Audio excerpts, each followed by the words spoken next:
What's up, everybody? This is episode 115 of Hoops Talk with Dave's Joint. Shout outs to everybody that's been supporting us thus far. For those who haven't seen any of our episodes, go check us out on YouTube, Facebook, and IGTV. But before we start, we gotta pay some bills real quick. So this episode is sponsored by the Players Circle. I discovered the Players Circle in the App Store when trying to find a product to track athletes. The Players Circle is a social video platform where players can share their stats, highlights, and accomplishments. So if you can hoop and you want to get discovered, then you should join the Players Circle. Go download that on the App Store. The Players Circle. It's one of the hottest apps right now in these streets. But without further ado, we have a very special guest this evening. This man has been one of the fixtures in the basketball community for the last 10, 15 years. He's a former athlete at um, schools like Lehigh.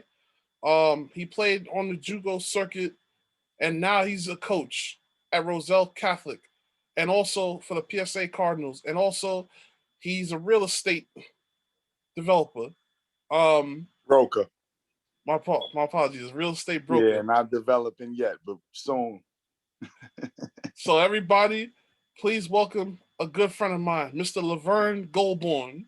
It's very, very, very humbling and grateful to be on your show, man. And everybody, listen up, man. My man Dave is the best, yo. He works so hard. He will go anywhere for this game. So if there's anyone that loves the game and puts out the purest content, Dave's joint without a question. Indeed. Well, Vern, thank you for coming on. I know it's been busy on both of our sides, but I'm glad to have you on. Yeah, I'm glad to be here, man. I mean, our first week of April, just watched the college seasons end. So, when you see one season end, one's is beginning. So the AAU season is now upon us, and everyone's excited to get back out there and actually have venues to travel to and display what they've been working on and resume some sort of normalcy in the cycle of hoops. So, right. I'm looking forward to what's to come for sure. Yeah. So let's get started. What's Laverne Goulbourne's coaching philosophy? Laverne's coaching philosophy is that if you're stepping on the floor, you take on accountability for the team. And if you're wearing the jersey, you have a commitment to everything we're trying to do. And I believe in making winning plays over selfish plays. And I believe in physical, hard work, communication, and understanding roles. And I believe that in terms of a collective, that if everyone sees the greater good and is willing to accept whatever role is intrusive in that usually that results in success. Indeed. So let's start from the very beginning. When did basketball first begin for you? Well, I'm 40 years old, black, so basketball started on the street, man, with a crate on a tree on East 49th Street. My neighbor, my man Zach Williams, Christ the King, alumni, was my next door neighbor. His older brother Eddie. Those were just like guys that I would come outside and compete against every day. That turned into going to parks, and Tilden Park, Nash Park, got inducted into those circles. And and it's just playing, just being a kid. And then I played football for the Skyhawks younger. So I got introduced to organized football first. And then as I was getting towards high school, I started playing organized basketball. I played on a local team in East Flatbush named High Profile. Me and Zach and my future colleague, Sean Mark, a few other gentlemen, participated with that. And that just gave me kind of my introduction to organized basketball. From there, it just kind of spun off into me getting a little bit more athletic. I went to Brooklyn Tech as a freshman and played JV and didn't really play. But around that time, that's when I bumped into these guys. And, you know, like Smoke in particular was a guy who helped open a lot of doors for me. Meeting guys like Tippy and Ziggy with Brooklyn USA and getting better at the BFOY. While still, you know, doing things with Kim and high profile. But, you know, once I met Tip, you know, that's when I had a place I could go and the competition was there and I met kids from all over the city and it was just a different environment, man. And it just made me it just brought out all the qualities I have from football while attaining these new gifts with basketball. And you know, there were some really good players there at the time, man, you know, so I got to play, you know, with them. And I played with guys like Fridge, Jerome Holman, the Circus, Jermaine Clark. I mean, Kenyatta Brown, like really good players at the time in Brooklyn in my class. Jamal Tinsley was on my team. That went to the league, Indiana Pacers, Utah Jazz. I mean, Iowa State made all. So like that was it for me, bro. Like just wanting to compete, wanting to be down, but earning. You know what I'm saying? So that was the beginning of basketball for me. Was really like that introduction to Tip and the bet for why. Indeed. So you grew up in Flatbush. East Flatbush. Talk about, you know, growing up in East Flatbush back in the day. And growing up in East Flatbush was actually kind of decent, man. You know, it's residential neighborhood, but and is not immune to the you know social things that was going on at that particular time. You know, a lot of drugs, a lot of gangs, a lot of you know crime. Just knew who to be with and where not to go, and you know, you just stayed around the game and with your friends. You know, but I mean, you know, back then, like different things was cool, like stealing bikes. Dudes was getting GTs and mongooses and spray painting and, you know, like just different shit going on. But I was always an athletic kid. I was the only child till I was 9. So I was okay being alone. I used to draw. I used to do a lot of things alone. And then, but I was always outside and have fun and have friends. But I always like stared on the brink of getting in trouble. Like I would do a little bit of everything, but not get knocked. So, You was you a know, rebel. just not a rebel, just I was outside, but I knew how to not get in trouble. Like I Right. was a lot of my friends was getting to it and I would get to it enough to be cool, but I would dip off when dudes was doing shit that I knew wasn't cool. But you know, it was a good experience. I felt like it made me real well rounded. You know what I'm saying? And you know, man, it was cool, man. I enjoyed my upbringing, to be honest, in the hood. It was good. I feel you on the you being an only child till you were 9 years old. I know how it is to be the oldest. Me and my brother are 14 years apart. That's a So gap. yeah. That's a whole situation. I mean, Yeah. Lance is like 8.5, 9 years younger than me, so Yeah, man. it was cool, you know. And but yeah, man, you know, I mean, I mostly had like friends my age until. I mean, my brother couldn't really do nothing with me at that particular time. Right. But yeah, man, it was cool, man. It was, you know, you was just outside, bro. You know what I mean? Like you just literally wake up and come outside. You know what I'm saying? So yeah, but yeah, you know, the only child life is different. You know what I'm saying? And it forces you to expand what you're interested in because you know you're gonna get bored quick if otherwise. So you know, my father was like a hardcore read books dude, so I read a lot of books, but I was still into hip hop and still into the streets and still into doing different things, but just you know got a little bit of everything. Right. Now, you said you play with high profile. When did you first start playing with them?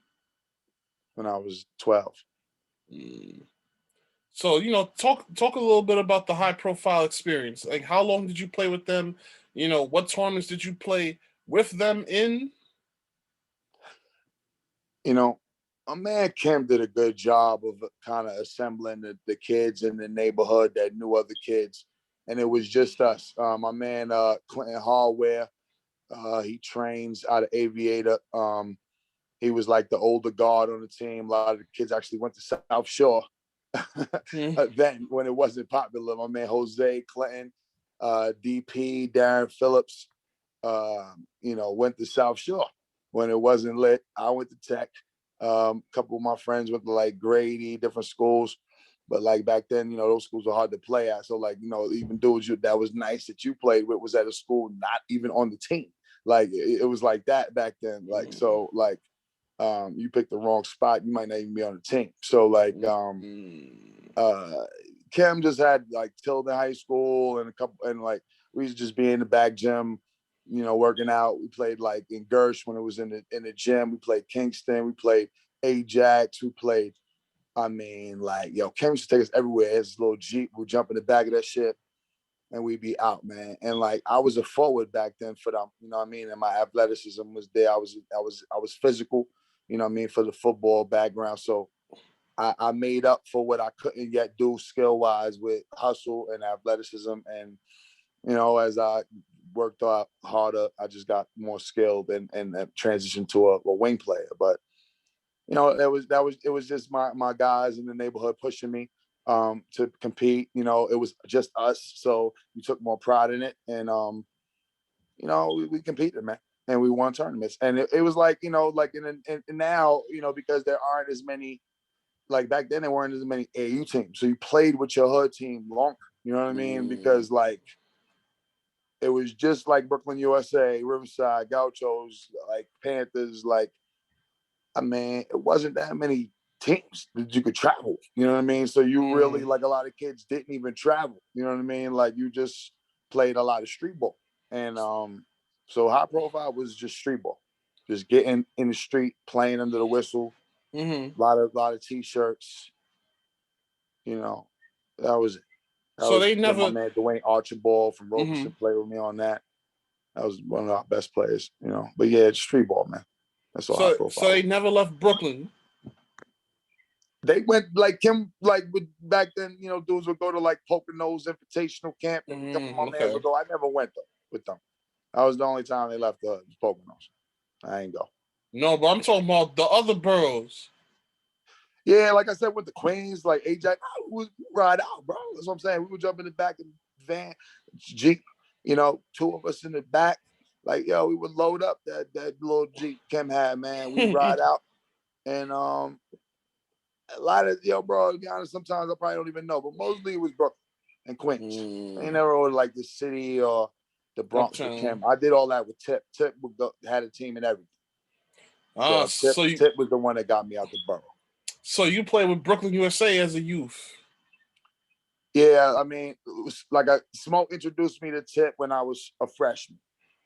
And between Tip and like my neighborhood friends, I worked my ass off, man, between my freshman and sophomore year. And then I got good enough to make varsity as a sophomore, which is a big deal in the 90s. So like, once I was on the boss and then I started starting, like that's when like, I'm in the ranks of the niggas that could make the sophomore team at Brooklyn USA. You got to be playing Voss, you know what I'm saying? So, once I was at that level and I started getting real good, I was already playing with Tip. He kind of put the bug in Zig ear to put me on a travel team, but Zig fronted on me and made me try out.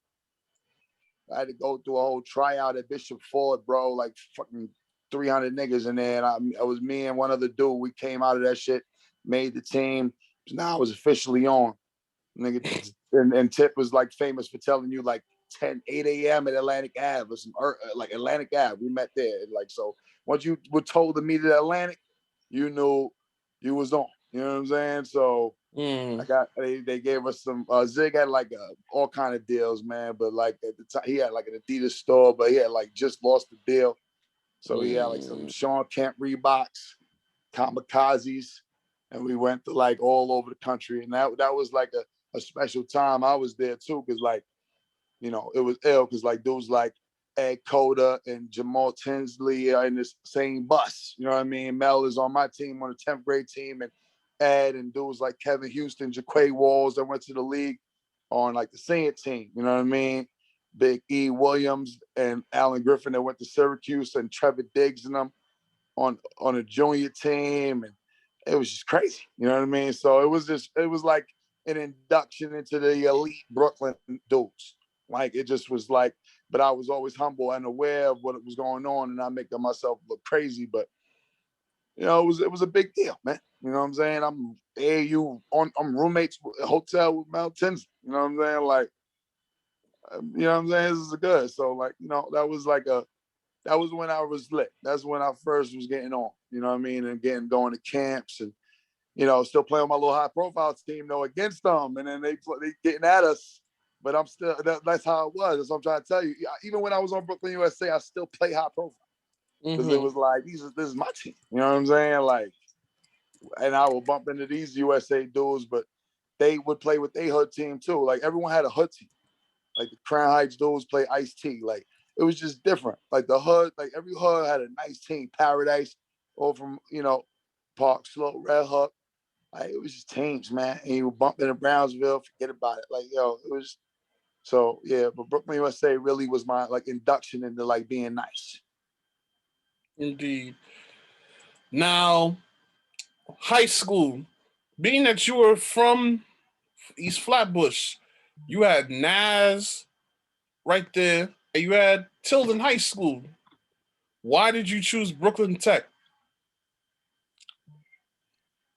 All right, well, Brooklyn Tech is a specialized high school, Dave, and you don't choose Tech, you take. They chose test, you. You know what I'm saying? No, So stop. everybody takes the specialized high school test if they want to. It's not made. You don't. You know, you take.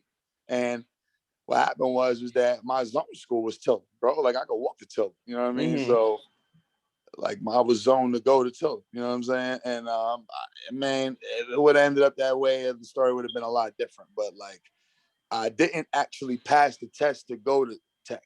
I actually was like, they had like a summer program for anyone who was like a certain amount of points short of pass back then.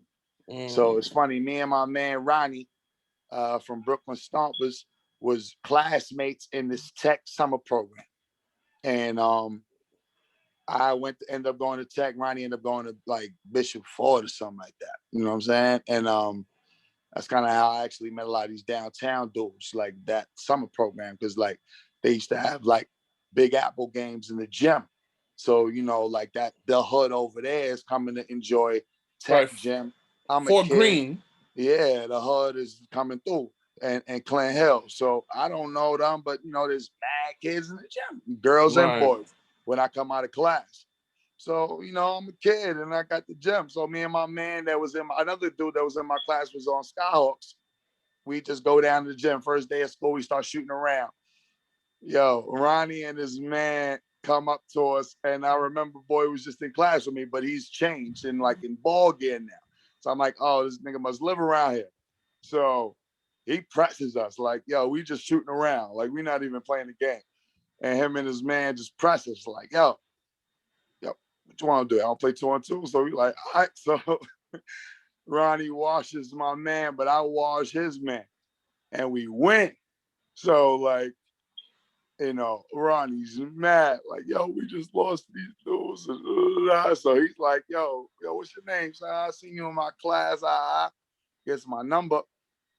And then I start playing with these dudes. I start walking down the block to 113. And my man, Justin Wilson, who I used to coach with, New Heights UMBC, my man, I. Francis Lee Church, Rame Anderson from New Heights, all these dudes, Rame from New Heights, all these dudes was they was a collective. You know what I'm saying? My man Kenny, that's down in Virginia right now, Big Shaq, like these was their crew. So I got inducted into that crew through that. And then I started playing with this dude, Chris Forbes, downtown, him and his brother Al. We would go around. So I'm now playing with them. So it was like me, Ronnie, his brother Ivan, Lee, Rod, Kenny, Shaq, my man Maurice Yearwood that ended up coming to Tech with me.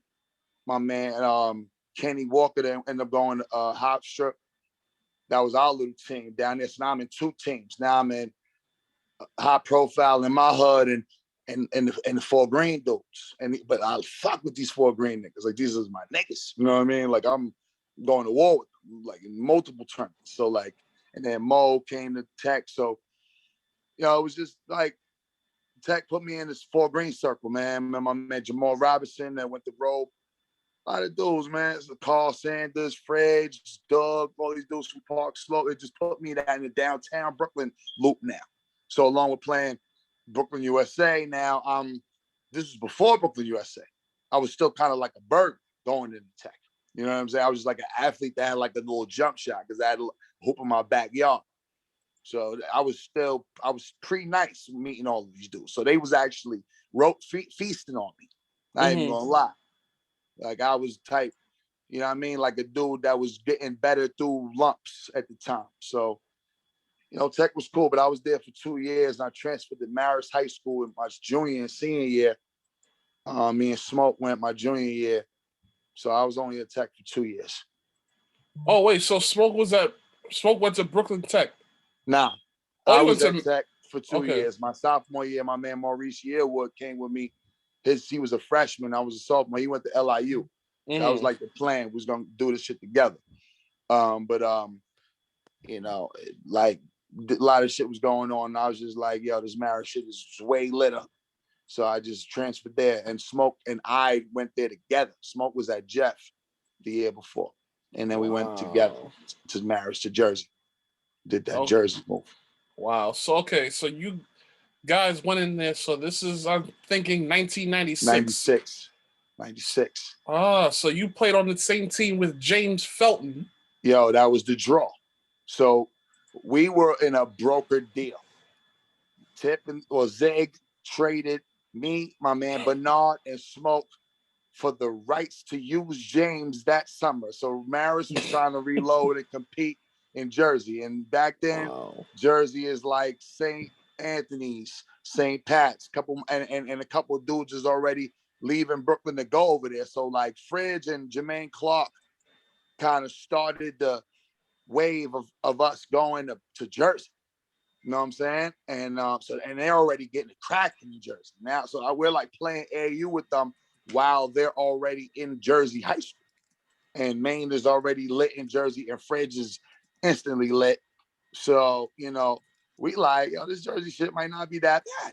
So what happened was this nigga, you know, I'm not even gonna say it now, but let's just say I wasn't aware of the day we all went to Jersey to play at like they took all of us young players to Jersey. Someone didn't tell me about it, right? And they play, and then I come to the Y the next day, and everyone's talking about Jersey, and I'm like, what the fuck happened in Jersey? Why the fuck what happened? What I miss?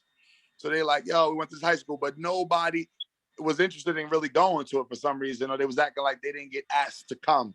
But Smoke was already.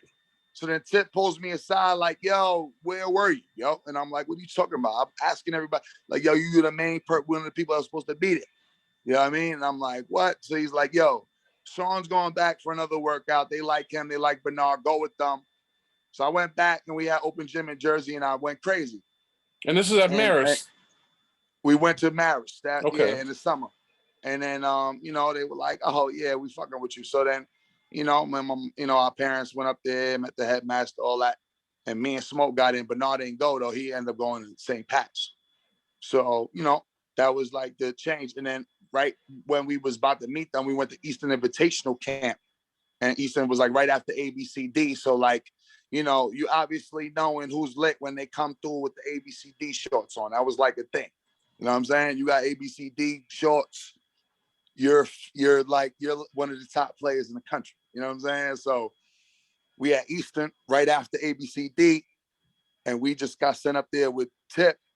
And it's like, you know, me and Smoke, we doing our thing. We in different teams. We both make the all-star games of our like divisions or whatever. We playing with these dudes that we eventually about to go to school with. We don't know that. And the camps is lit. I mean, like, a lot of pros went to these camps, bro. Like, you know what I'm saying? Like my roommate was Rasul Butler, that was in the league. Like, God bless the I love, like, it's my, you know what I'm saying? Like, so After that, now we go into the workout. We like, y'all, and then it starts to click. Like, they sent us there to like, you know what I'm saying, get amongst these dudes, and we showed we can handle ourselves. So it sold the deal. So yeah, when they tell the dude that's going to Brooklyn Tech, like, yo, we're going to Florida, this tournament, that tournament, Nike deal, and we playing in the Garden versus Elton Brand. I'm like, what? Oh, yeah. Yeah. Sign me up. Yeah. Coming out of Brooklyn Tech, I'm like, yes, instantly. Yes. Where do I sign? And then I'm going to Jersey every day now. So, all right. So how did you get to school every day? Like, did Train you have and to bus, doggy, for 2 years. So did you have 4 to take hours of my life a day, Dave? Train and bus out of All East right. Flatbush. So wait. So what train did you have? Did you take the train? Dollar cab to the 4 train, jumped off at Fulton Street, jumped on the PATH train, ran to the 10 bus, and it dropped me right in front of the school. Ran down Kennedy Boulevard. If I was lucky, I caught the cheese bus. If I wasn't, I caught the 10 bus. And they would give you detention if you was a second late. So wait, you knowing I was coming from Brooklyn. Right. So you were so you got off the train at Journal Square, right? Yeah. Yeah, man. And ran through the terminal, caught the 10 bus, and slid down Kennedy Boulevard, and then it dropped me right in front of the school. Wow. All right. So your junior year, y'all got to play at the Garden against Elton Brand in the Super Six. Talk about that experience. Yo, boy, that probably might be my most memorable basketball experience of my life, outside of all the coaching, stuff. But yo, bro, I mean, come on, son. Like, you're a kid from Brooklyn, you know what I mean? You're like, you know what I'm saying? The only time I see anybody I knew playing the Garden was the high school championship game. You know what I'm saying? Like, right. You in your crib and, your man's make it to the chip, you know what I'm saying? So they in the Garden, you know what I mean? So, like, when I was told I'm about to play a regular season game in the Garden against an All-American, I was lit. And the good thing for me was that there was no other real forwards in the rotation. So our power forward was this dude named Ray Cespedes, who ended up going to Seton Hall. This dude was like a Viking. This dude was a warrior. Fucking, excuse my language. Like elbows. That's cool. You could curse on here. It's fine. You know what I mean? And and then James Felton is the center, who's probably the best player I've ever played with in my life outside of Jamal Tenney. Like, incredible. You know what I'm saying? Like, James Felton was incredible, bro. Like, that's why Zig did. And they won Vegas. Like, they didn't lose a game with James when James played with Brooklyn USA. They did not lose. Nobody.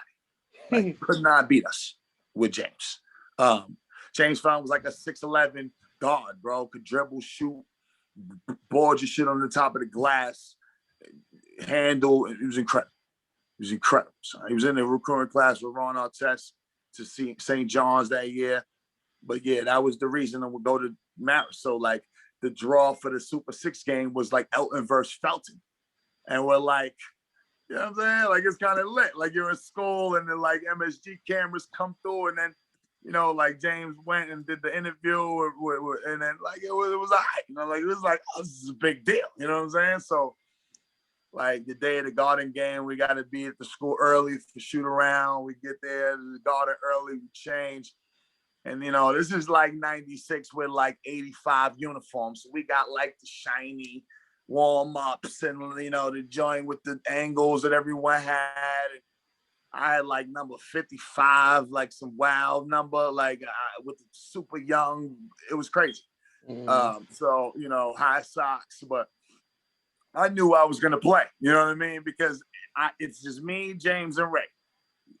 I come in for one of them, you know what I mean? Like, so I'm playing, you know what I'm saying? So I was focused. Like, I'm like, yo, do not look bad out here. So, it was dope because like literally like it was only a couple of times in my whole life that all my family came to a game. Like my father, my mom's, my grandmother, my aunt, everybody was there. My brother. Mm-hmm. So it was cool, you know what I'm saying? And I came off the bench, I had 10 points, man. So like we lost. Ellen Brand like 34-11, they beat us, but yeah, I had 10. You know what I mean? My whole goal was, get double figures, bro. You know what I'm saying? So I got my 10 points off the bench. Yeah, I was like, I'm good. Nobody can tell me nothing. You know what I mean? So, it was very lit. Like that was the same day Fridge went off against, I think, like St. Ray's. And then like St. Anthony's beat like Holy Cross. They had Willie Dersh. You know what I'm saying? Like we were the last game. We were like the featured game. Oh, 90, yeah, 97. Okay. 96, 97, January. Yeah. Wow. Well, the year before, Roll played it. Wow. And they beat Tim Thomas the year before us. Yeah. Shamel and they had, oh my God. That's why I was like, oh, that was the first actual time actually outside of the Garden chip game that I seen my mans in the Garden. We talking about, Dwayne Archibald, Kenyatta Brown, Alan Griffin, Eric Williams, Shamel Thomas, Jamal Robinson, my man Al Tunji, Mike Sherrod. Like Robe was like the brick in Brooklyn. You went to Robe, what? Like, so like I was like, oh. So when I knew I was about to be in it the next year, I'm like, oh yes. Like this was like, you know what I'm saying? Like added to my medals on my jacket. You know what I mean? Like, yeah. So it was a big deal. I ain't even gonna hold you. So who was the coach at the time at Marist? The best coach I've ever had in my life. And if he sees this, I love you, man. Mike Leonardo. This man is a bona fide legend. He's one of those dudes that if you know coaching in New Jersey, Mike Leonardo was a basketball purist, 6'11" dude that wouldn't miss if he demonstrated. Just a great guy, man. Like, he just taught me the game. And like, thank God, like, I went there with an open mind and I learned the game to be able to teach it because he is the reason I'm a coach today. And like, that was the best coach I've ever had in my life, bro. Mike Leonardo. So wait, so you also went to Florida, the Cruel Classic. Yeah, we played in that. I think we lost, man. I don't remember. Not sure. I might have. No, I think we lost out there. Y'all won. Didn't win it. I'm looking at an article from December 22nd, 1996, and you guys beat this team from North Carolina by 4. Yeah. We won some tough games out there, but we didn't win the tournament. Okay. So yeah, so how far did you go your junior year with Marist? So we actually won the county my junior year. And then we lost to St. Anthony's, who was number 1 in the country in the TOC. They were number 1, we were number 4. And I think James was suspended. James didn't play. So we're going against the number 1 team in the country with Rashawn Burno, Delvon Harrington, Anthony Perry, Josh Cheeks, or Josh Moore, rather, 7-foot monster, freshman, sophomore, and Cheeks. And it's like me, and so I'm starting now.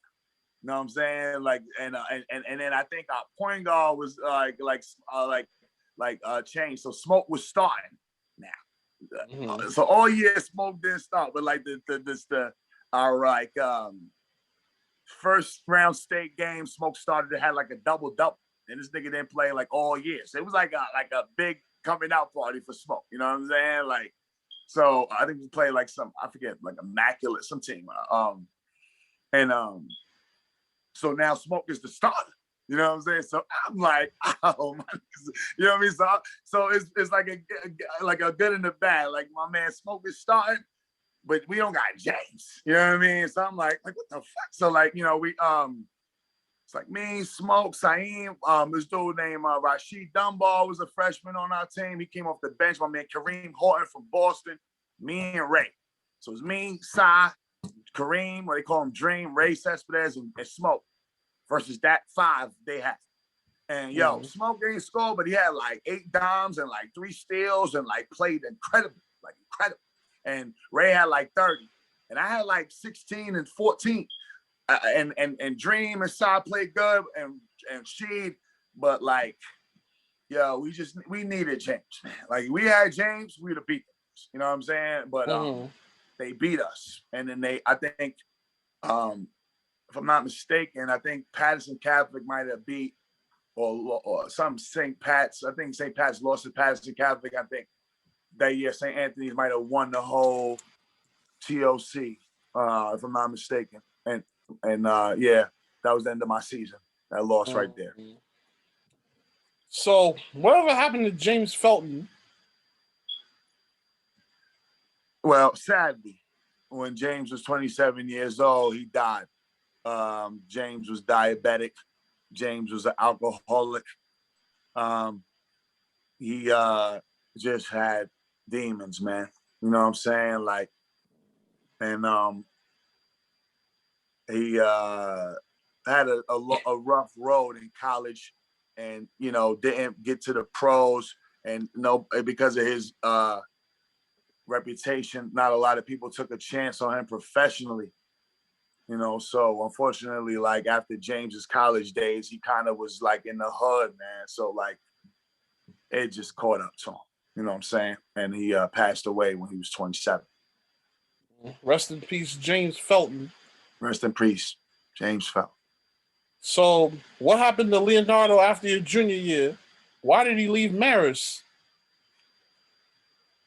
Yo, bro, this is kind of one of the things that, like, if this never happened, my life would be a lot different, bro. But there was a kid on our team that was like a paying kid at the school, and went and started a whole conspiracy that like the coach is recruiting over the kids that pay tuition, and he should pay if he is paying, all this sucker bullshit.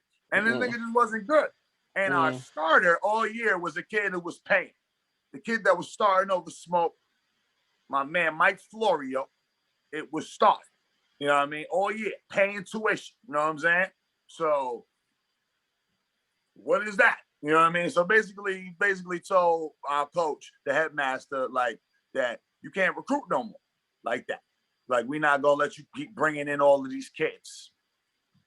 Wow. While we coming off the county tip, we losing James and Ray. He about to have all kind of horses coming in. Mind you, me, Smoke, Kareem still there, Saeem still there, Rashid Dunbar. We got all the wings. He was just about to replace the bigs.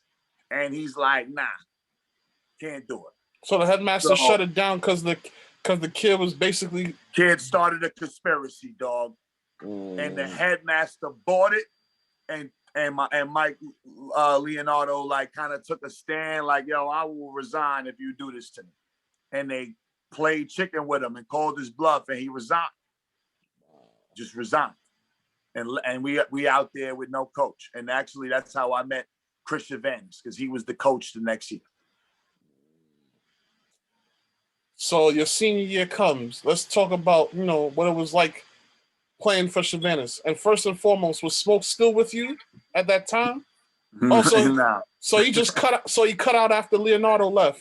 Nah, he ain't cut out after Leonardo left. Just him and Chris Chavanis just didn't have a good, you know what I'm saying? It didn't go good that summer. So Smoke got up out of Dodge and went back to Tilden and played his last 2 years in Brooklyn.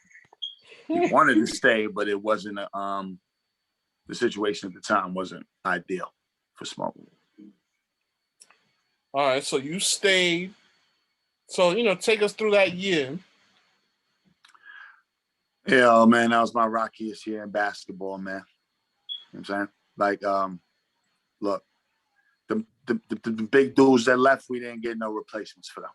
And, no Smoke means I'm going back out there every day by myself. And, you don't realize how much, even regardless of personality, that companionship is worth.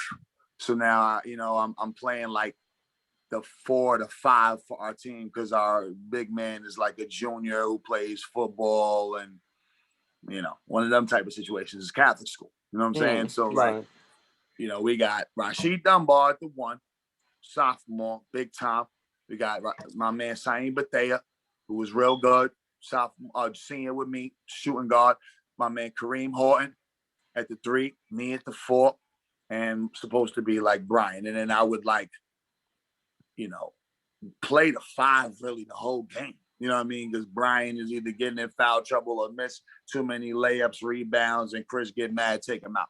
So I'm at the 5 really all game. You know what I mean? Like all year. And we played everybody. Like, yo, obviously you see Chris with St. Pat's, nigga, we played everybody. Like, I played like Maine Clark and them, like some of these St. Pat's dudes still play AAU with us. It was like fast break. We would play with Chris, and he would we pressing and we playing against anybody. Like anybody. Like I'm talking about, I've been in wars with the best players in the country with nobody. And playing hard, you know what I mean? And in the game all the time. Like, I was getting better through that. You know what I mean? My responsibilities was better. Like Chris would like give you opportunity, you know what I mean? But and then Maine was already used to playing with Chris, so he would kind of just like, if you ain't gonna do nothing with it, get out the way, give it to me, you know what I mean? So it made me better. And then as the season came, it was just hard, bro. I ain't gonna lie, man. My relationship with Chris was rocky, up and down. But he ended up awarding me with co-MVP of the team with Rashid. I averaged like 21 and 10 and 9 rebounds, and but didn't have much to show for it with scholarship offers. Unfortunately, I'm really not to this day sure why. But if I'm all county, all this shit, and and I'm your MVP and all of this other shit, and I had interest in offers at the beginning of the senior year. I ain't have them to end my senior year, so I ended up going a different direction. And so that's kind of how my senior year went, to be honest. Shout outs to the Marist High School graduating class of 1998. And Vern, you didn't score 10 points in that game. You scored 9. I got the record to prove it. I'll show you the article. Had 10. So they took off a point. They shaved me. Did not miss a shot. 2 free throws, all buckets. Well, don't disrespect me. Nah. They got you at 9, but nah, I'll send you the article. Yeah, please. They did me greasy. Right. But yeah, man, it's sad to see what happened to Marist. Last year they unfortunately closed. Word, yo. But it's like any business, man. If it's not run properly, it may not survive. And they had a couple rejuvenation attempts, but they didn't. The school thrived on sports, and they kind of dialed back on sports, and and that started making kids go to like local schools. You know what I mean? Like, there's got to be a draw. You know what I mean? When you're in those areas to pay tuition, and being associated with the lit sports team is part of that. Kids go to schools because the teams are nice. You know what I mean? And you're gonna be around these athletes. So as Marist dialed back sports over the years, it dwindled. But shout out to like Coach Ben. I think Gamble's his last name. Yeah. He really had it cracking these last few years, man. Like Coach of the Year. Like I actually had a tremendous amount of respect for the dude. I think he's at like Bayonne High School now. And for what it's worth, he was trying to keep it afloat, man. A couple kids went to college through this guy, and like, he had New York. He had it looking like Mike Leonardo. Well, he was about to.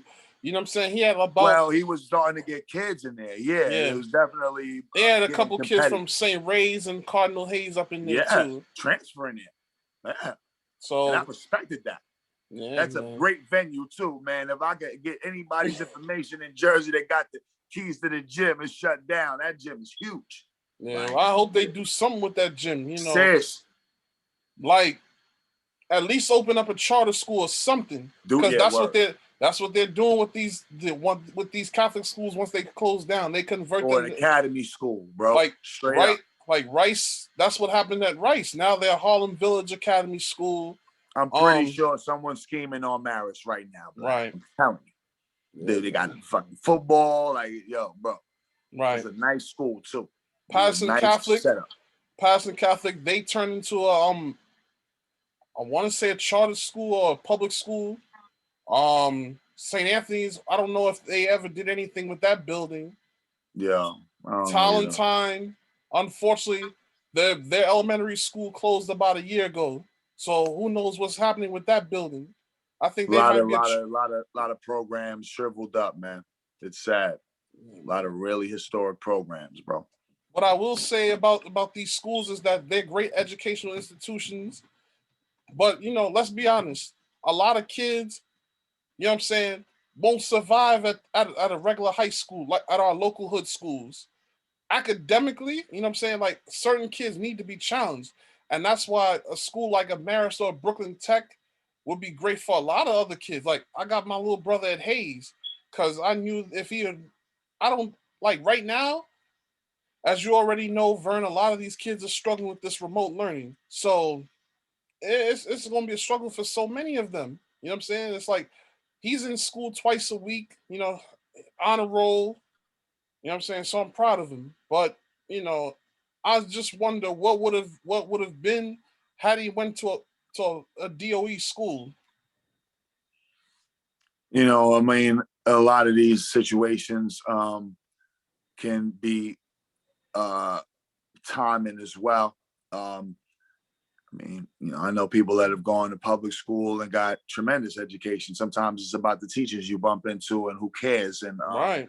and your approach. So like being a, you know, Tech is considered really more of as a public school, it's a specialized school, but like, you know, I just happen to be in a different environment, but there was still like goonish kids in there that was smart. You know what I mean? I believe like, it. Don't, you know, so like, Yeah. it wasn't like nerd central at all. It was like a tremendous amount of actually super fresh.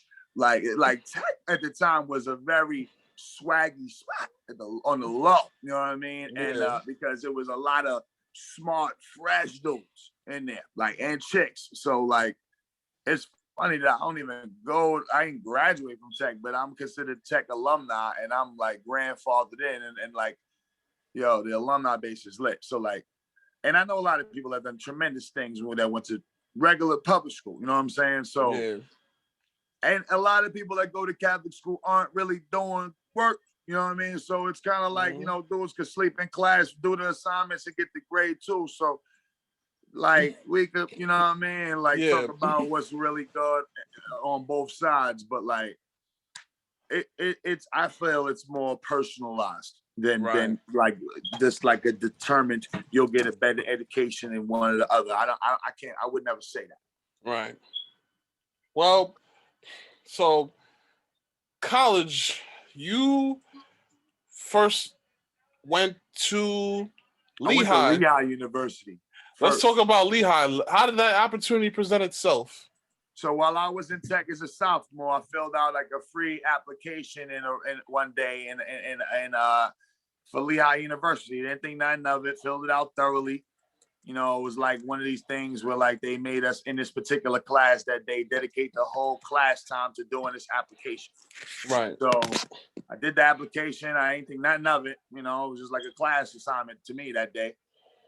2 years later, you know, as I'm going through this stuff with not having really no offer, I get accepted to Lehigh in this summer program, CFS, basically like a minority program. So I'm like about to graduate high school.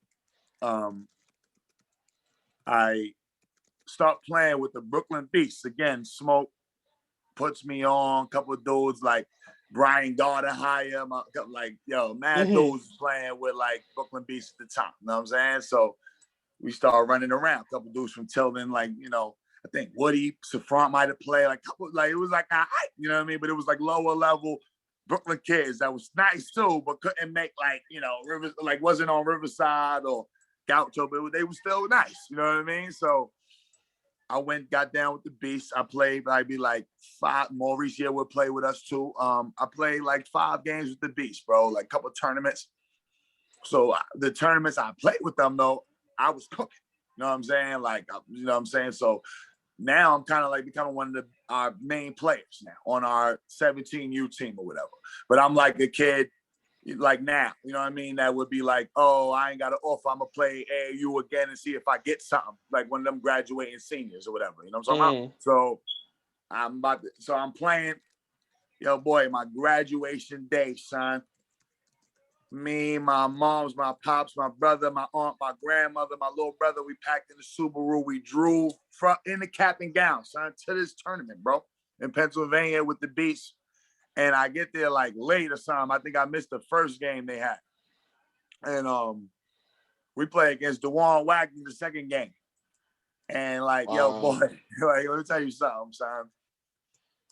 The legend is real about OG Wag. Just for like anybody that's played against this dude, like, you know what I'm saying? Like, Juwan Wagner was really the goods, like, for real. Like, it wasn't no playing around this thing. From his freshman year. Like, so this is it, Juwan Wagner, the freshman now. You know what I mean? I bump into. And so it's like the rumblings of the legend now. You know what I mean? So I'm like, yo, this is the freshman kid. I get there late, son. They already on the layup line when I run the gym, take the cap and gown off, change, jump on the layup line. You know what I'm saying? So I had like about 28, I think, that game. This nigga Wag probably had like 35, son. And they beat us. Tough game. Forget who he was playing with, but they beat us. And it was like, so like, it was like one of them tournaments where it was like 3 teams in the pool. You know what I mean? So we already knew we was going home. You know what I mean? Like, so after our next game, we smoked somebody and then I was out. You know what I mean? So then Mike helps me get this scholarship off of the Salisbury Prep in Connecticut. And my parents just wasn't with the shit, bro. In a nutshell. You know what I mean? And that's part of why I be trying to help the right kids reclass now. Because I needed to reclass. You know what I mean? Like, and my parents just was not with it, my nigga. Why? Old-fashioned, old school, first generation West Indian, East Flatbush parents did not see the benefit in my situation doing another year of high school. Could not fathom it. Even though I'm putting on the table all the issues about not having a scholarship. You know what I mean? So, like, literally physically eradicated my application. It was a done deal. So the only thing on the table is Lehigh. So I go to Lehigh. And I'm in CFS program. I'm with some of my best friends in life. My man Rob Riley, who's an actor on TV, was in the program. My man from Tech. My man Giovanni Castro, my later brother in real estate. I met in there. Mike Roche, I met later, but I had to do some program. But it was like an optional thing, but it was like entrance to Lehigh. And then I went to Lehigh for a year. And that was the year that Charles Jones was leading the country in scoring. And we had the number 4 scorer in the country named Brett Eppenheimer. So, you know, like, I was playing against like some really good players up there, man. You know what I mean? My AAU teammate from Brooklyn, USA, Bobby Embaum was there. You know what I'm saying? It was a good group of dudes, man. But like, I'm basically a walk-on at Lehigh. You know what I'm saying? Because like, niggas don't expect me to be there, but my AAU coach is just calling the head coach up there like, yo, I got this kid that's coming to your school. That's a Division I player. Like, yo, you got to fuck with him. So then, you know, at first they just put me down with the open gym runs, and I'm getting right in the open gym runs. And then, you know, as college preseason goes, you got like playing ball days, and then you got like weightlifting days. You know what I'm saying? So like, we had 2 playing ball days a week and 3 morning runs. Like every Monday, Wednesday, Friday, you had to wake up at 6 a.m. for running. You know what I'm saying? So then Tuesday and Thursday was weightlifting. So I never ran on Friday because Brett grabbed me early, and because like I was like always like the last pick. You know what I mean? Because like, you know, they picking these man, some scholarship dudes. So Brett's like, oh, I got burned. Like I'm like the last pick. But he's like, oh, yeah. So after that, I was always on his team. Like because we had our own team still from the last week. So it was like the same team. You know what I mean? Like it was like me, Brett, this dude named Fido, like yo, and like this big dude, like son. And I ran the point though. This is where I started becoming more of a combo guard, and Brett would come off the screens. So I'm like setting this nigga up all night, and he's just, bro, like this dude is probably the best white boy I ever played with my life. Fucking 5'10", could lift 325, 35-inch vertical, shoot from, bro, nigga averaged 29 a game, son. Bro, this nigga was good, bro. You know what I'm saying? So I never ran on a Friday, you know what I'm saying? So like, then season start, bro, and they kind of blackballed me at Lehigh. You know what I'm saying? Like the coach, I think the dude name was like Sal Mentasana. Nigga, they didn't want me to play.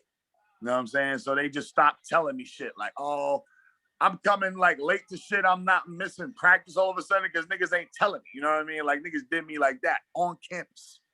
So for the rest of the year, I really didn't play. You know what I mean? I actually just started, just being a student, bro. You know what I mean? Real shit. And did like intramurals, won like every intramural championship. You know what I mean? Smoked everybody. I was like KD and intramurals, obviously. You know what I mean? But like,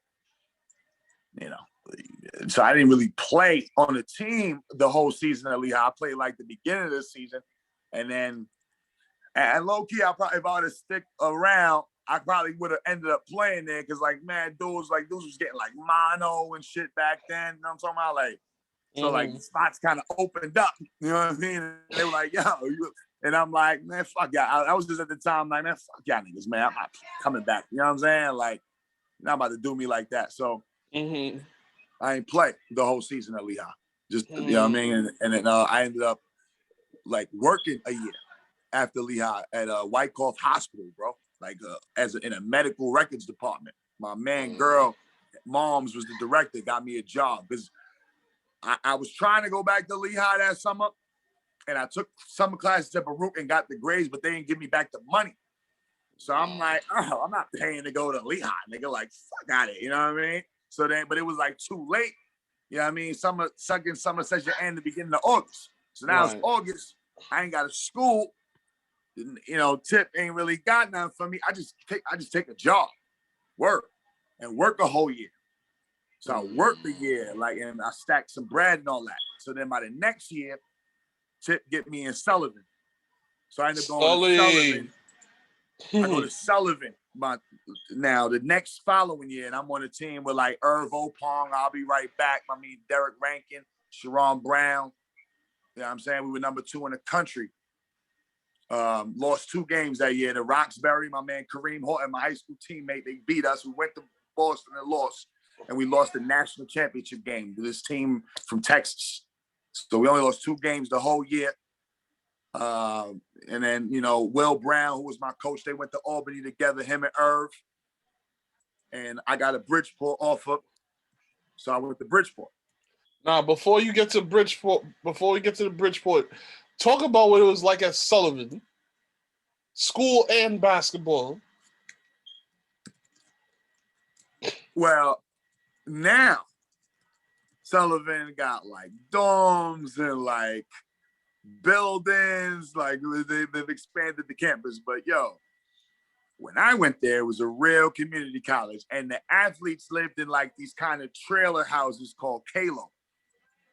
And they had like other dorms though on campus, but they costed more. You know what I'm saying? So obviously, this was the cheapest shit you could get. You know what I mean? And you were an athlete, and they, obviously they were trying to scholarship you, but you basically paid for these Kalo shits out your financial aid. You know what I mean? So it all worked out. It kind of basically was like a scholarship. You know what I'm saying? So it was like trailers. I was in a house with 4 of the dudes. I was in the most dudes in the house. Like Irv and his girl had a house. Like S and them and the Queens dudes was upstairs. Like a couple Harlem dudes was over there. Like we was all in the same little area, but different houses. So I got a Queens dude and an Albany dude down the hall. I got my man Ty from Albany, big 6'9" dude in the middle. And me and Doug, Derek Rankin, is sharing a room, 2 Brooklyn dudes. And, man, Sullivan, bro, was like the best, worst year ever. All right. You know what I mean? So y'all went 28-4 that season. Huh? Y'all went 28-4 that season. Nigga, we was like 29-2. We only lost 2 games. Or like 30-2. We only lost 2 games. Wait, so Roxbury this is and the chip. Wait, so this is 2001, right? Yes. I gotta send you these articles because they say something different. But yeah, go on. You tell them the story. We only lost 2 games all year, my nigga. 2 games. Nobody could beat us. We smoked everybody. We lost to the number 1 team in the country, 1 versus 2 at Roxbury. Didn't lose again. Lost the national championship game to some team from Texas. Oh, wait. My fault, Verse. So it's saying that you guys had to forfeit 2 games? I don't know. Maybe that might have happened because somebody that was ineligible played. I don't know. I never even heard that's why they saying that's why they saying y'all had a 28-4 record but it's in Brown's mind, it was really a 30-2 season. Yeah, I was about to say we was like 30-2. Like it was crazy. You know what I'm saying? Yeah. It says according to the Generals helmsman, Sullivan had to forfeit 2 games when the athletic department belatedly discovered that Brian Evans had put in some minutes on the floor while he was an ineligible player. So you're right. Yo, send me that article, yo. I'm putting that in a Generals group chat. I'm sending that Evans tonight. cost us 2 wins. This bird ass, yo, this nigga wasn't even playing like that, yo. This nigga caused us 2 wins. Yo, nah, I gotta put that in the group chat. No disrespect. Nah, I'm gonna send that. I'm gonna send that to you tonight. Matter of fact, I'm gonna send that in the chat right now. In this 28-4 because of Brian? Nah. Wait, hold on. So you just finding this out after all these years? Yo, my nigga, you can't tell by my face. I'm like, what are we talking about? Wow. That's crazy. So all this time you thought you only lost 2 games. Wow. We only lost 2 games. 2 more were abducted because of the grease. Yo, send me the article, Black. It says, I'm not allowed to certify eligibility, but I might have caught it if I had looked a little closer. This is what Coach Brown said. God. Unbelievable, son. Yeah. Unbelievable. But yo, Sullivan was cool, bro. I mean, it was super hard, but I had so much fun, and it was the most competitive year ever because, yo, there was probably like 12 Division I players there, boy. Like, yo, no disrespect. It was a war just to be in the top 10, to be in the practice scrimmage. Like, it was war. Yeah. Like, I started and came off the bench during the year, like back and forth. Like, me and my man Darrell Keys kind of interchanging the spot. And then he started probably more of a percentage of the games than me. And me and my man Justin Dawson came off the bench. Like, I ain't gonna lie. Came off the bench, like 6th or 7th man. And then it was like other dudes, like my man Kurt. Like, we were so deep, bro. Honestly, it just depended on the game. Wait. Also, you were a National Honor Society student. Made the president's list. Wow. Yeah. But yo, son, I'm talking about like, I mean, come on. I told you, like, you know what I mean? Like, the work was like I was on a surfboard doing the work. Like, it wasn't even like, you know what I'm saying? It wasn't like crazy hard. So, you know, and I was a liberal arts major, so my credits could transfer. So my classes was kind of, you know, basic business law. I mean, you know, like speech class, like, you know, it wasn't like, I had good classes, economics, stats, but like, I learned the way to do my work was to, like, while everyone was kind of still in class, I would sneak to the library, do 2 hours worth of work alone, you know what I mean? And then while everyone's getting out of class, I would go back to the union, and you know, I'm back into my zone with the ball players, and you know, with the chicks and all that. But my work was done already. You know what I mean? Like, so, like, whatever work I got that day, I just did it. You know what I mean? And then I came out and chilled. So I never had to think about schoolwork, even when I was in practice. You know what I mean? Because, like, my work was done. You know what I mean? Like, so, and then I just studied for the little tests and aced them. Like, you know what I mean? Like, but yeah, bro, like a 3.98 something GPA, I was very proud of it. I'm not even gonna lie. You know what I mean? And it was like it was a weird, like the day that they posted on the wall, they were like, yeah, Laverne Goulbourne. Because, you know, everyone knows my name. You know what I mean? They're like, nigga, you smart. You know what I mean? I'm like, they couldn't believe it. Hey, you know what I mean? Like, you know, I know how to study. You know what I'm saying? It was weird, but yeah. So National Honor Society, national runner-up. At one point during the year, I was leading the country in free throw percentage. You know, we were smoking teams. It was fun. It was competitive. You know, you were getting sharpened in practice every day. Yo, the dude, I mean, like, I was like, man, like my man Sharon Brown, yo, that's my dude, Far Rockaway, scoring legend. That's just like the dude I got to match up with every day in practice. And like, you know, like, that's just not easy to guard. You know what I'm saying? And like, you know, there's a lot of other players that were there. I mean, Darrell, my matchup, you know, I get switched out on Irv, Doug. I'm a guard. Practice was hard. You know what I'm saying? Like, and then I got to get used to being in a small ball lineup sometimes, you know, because sometimes we go all small, you know what I mean? So, you know, it was war, man. And Will Brown was a good coach. So, you know, it was a good, but not great year. You know what I'm saying? Like, because you're in like the fucking Lot Sheldrake, Boondocks, and, you know, it's like, yeah. But it was cool, though. Like, it was cool. I actually went there with my job last year before COVID hit. and they actually have nice dorms too, but they ain't got it like Delhi. I went to SUNY when Delhi. I was there. So yeah.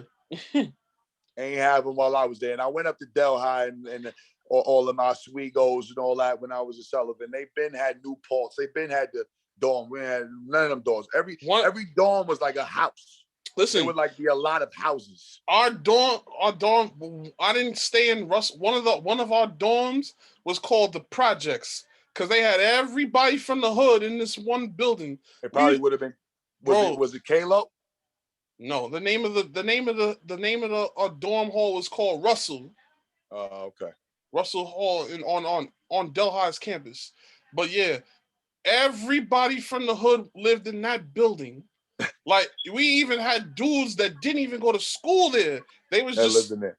Yeah, dudes that staying with their girl on campus in that building. And everybody know them. And like I'm like, yeah, like, every school.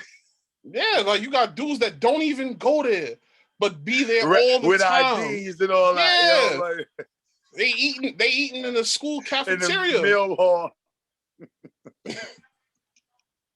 Yeah, man, that's crazy, man. Yo, that was college. Too, we had that too.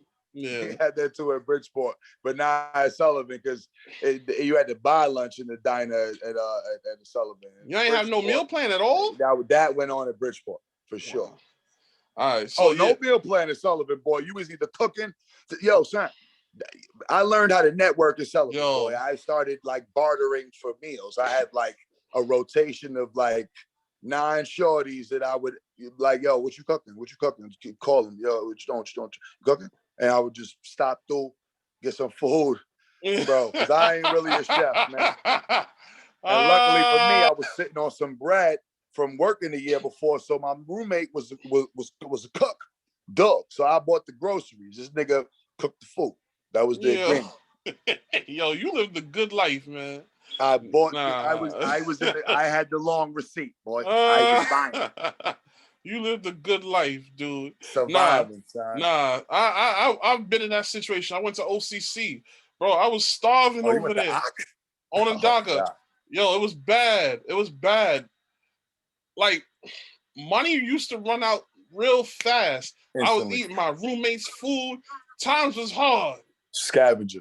Yo, ramen under the mattress. Yo, son, it was bad. I used to eat this white boy snacks all the time. It was bad, but you know, he was snack raiding. Yeah, it was bad, man. It was bad, but it is what it is. I got up out of there after a semester. Delhi was a much more pleasant experience. Shout outs to all my folks at SUNY Delhi. Yeah, Delhi was cool. Yeah. So how did Bridgeport come to pass? How did that opportunity present itself?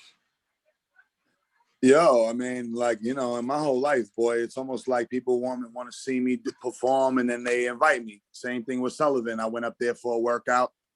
They was like, oh yeah, we'll take him. And then so Bridgeport offered. And I went up there for a workout. Me and my man Ernest Dancy from Tech, who actually went to Sullivan with me. Always kind of had like a dude with me somewhere. And then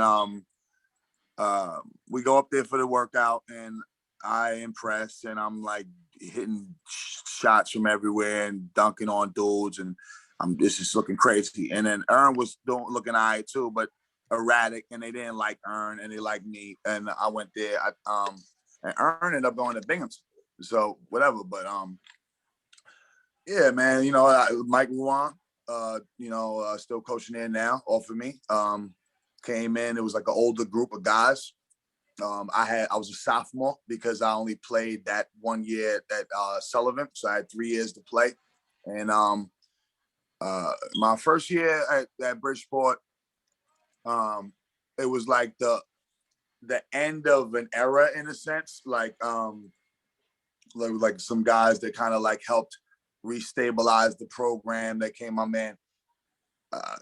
My man Boyce for one, you know what I mean? Went to school in the city. I think he went to like Manhattan Center, Brendan Boyce. He played in the Garden. Boyce, bouncy, just strong. My boy Abdul Smith, my brother, he was there as a sophomore. And then there were like older guys there, like there were like local guys. It's got Brett Kindleman, he was a D1 transfer, 7-footer.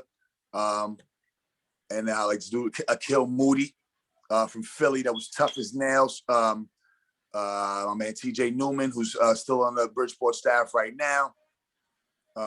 Bobby Home, a couple of dudes, but like, that was mainly part of our team. And then, we was all right, bro. We competed. We ended up being like the 7th seed that year.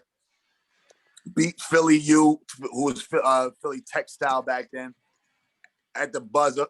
We were like the 7th seed, beat them. They were the 2 seed, and it was dope because Mike Ruan was a Herb McGee protege. So we go to Philly and beat Herb. You know what I'm saying? It was lit. And Herb got like the all-time scoring on the all-time wins and all of that. And we beat him. You know what I mean? And I had like some ill plays. I cooked that game. So like, it was lit. You know what I mean? Herb ain't even want to shake my hand after the game. I'm like, damn, Herb. And it's so ironic because I was in a slump in the middle of the season and Mike gave me Herb McGee shooting tape. And I'm still using Herb McGee shooting tape tools for kids right now.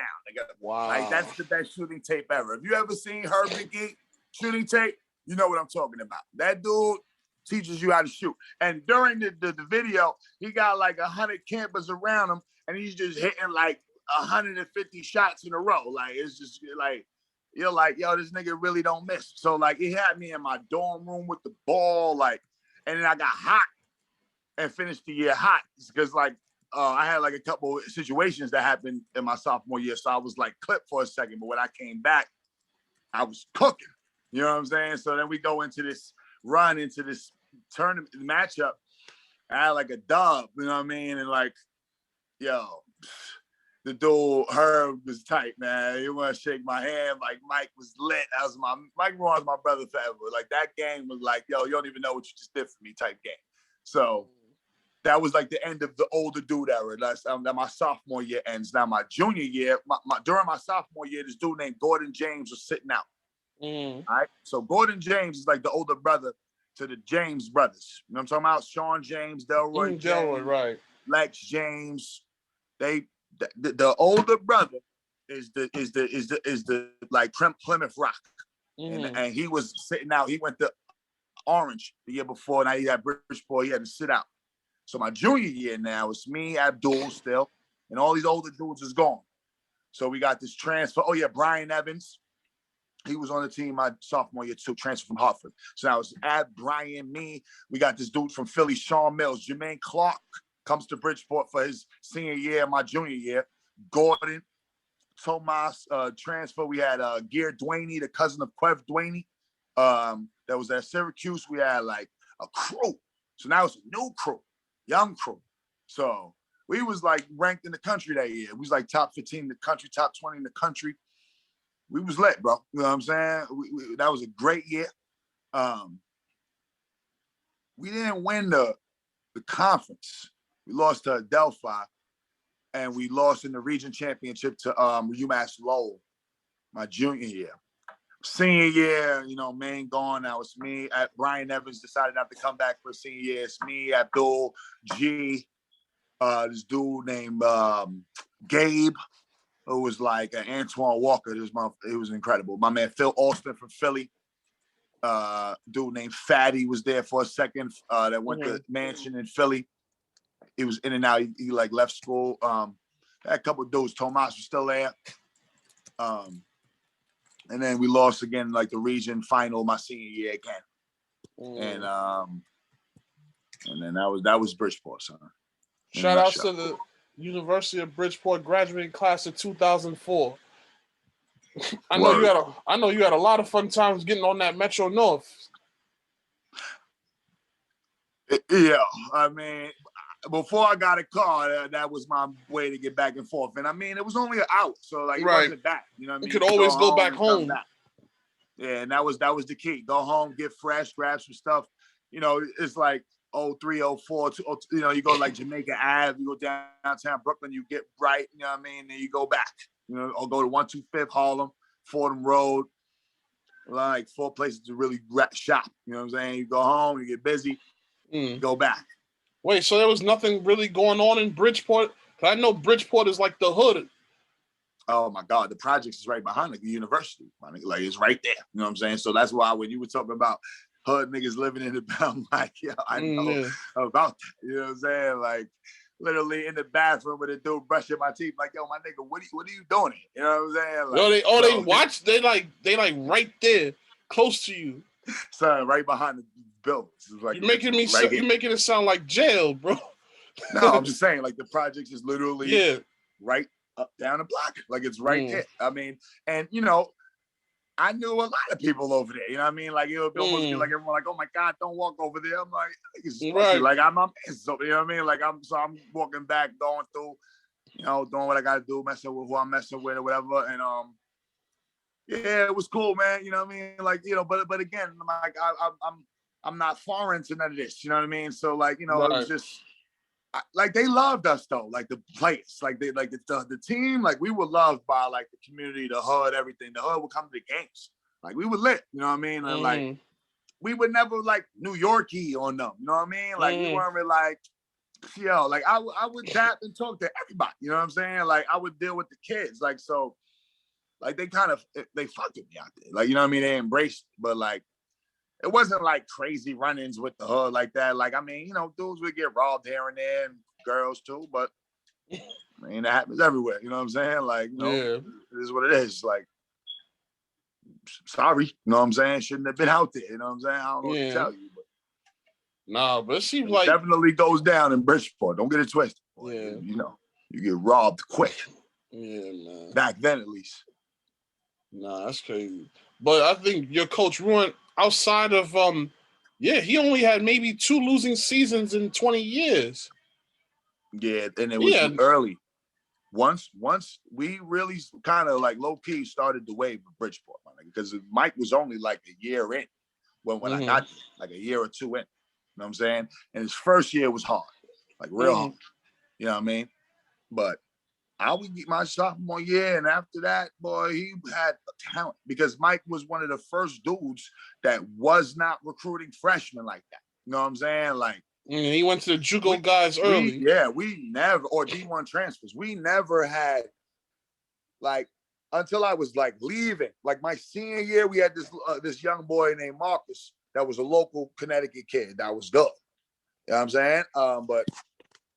Nah, it was all like D1 transfers or JUCO dudes. And we were tough, man. And that's what we wanted. Like, you know what I mean? Like a good, tough team. You know what I mean? Older, experienced team. You know, Mike had like simple philosophies. Let's just say it like that. You know what I mean? So like, but they worked. You know what I mean? So it was like he needed guys that could improvise off of that.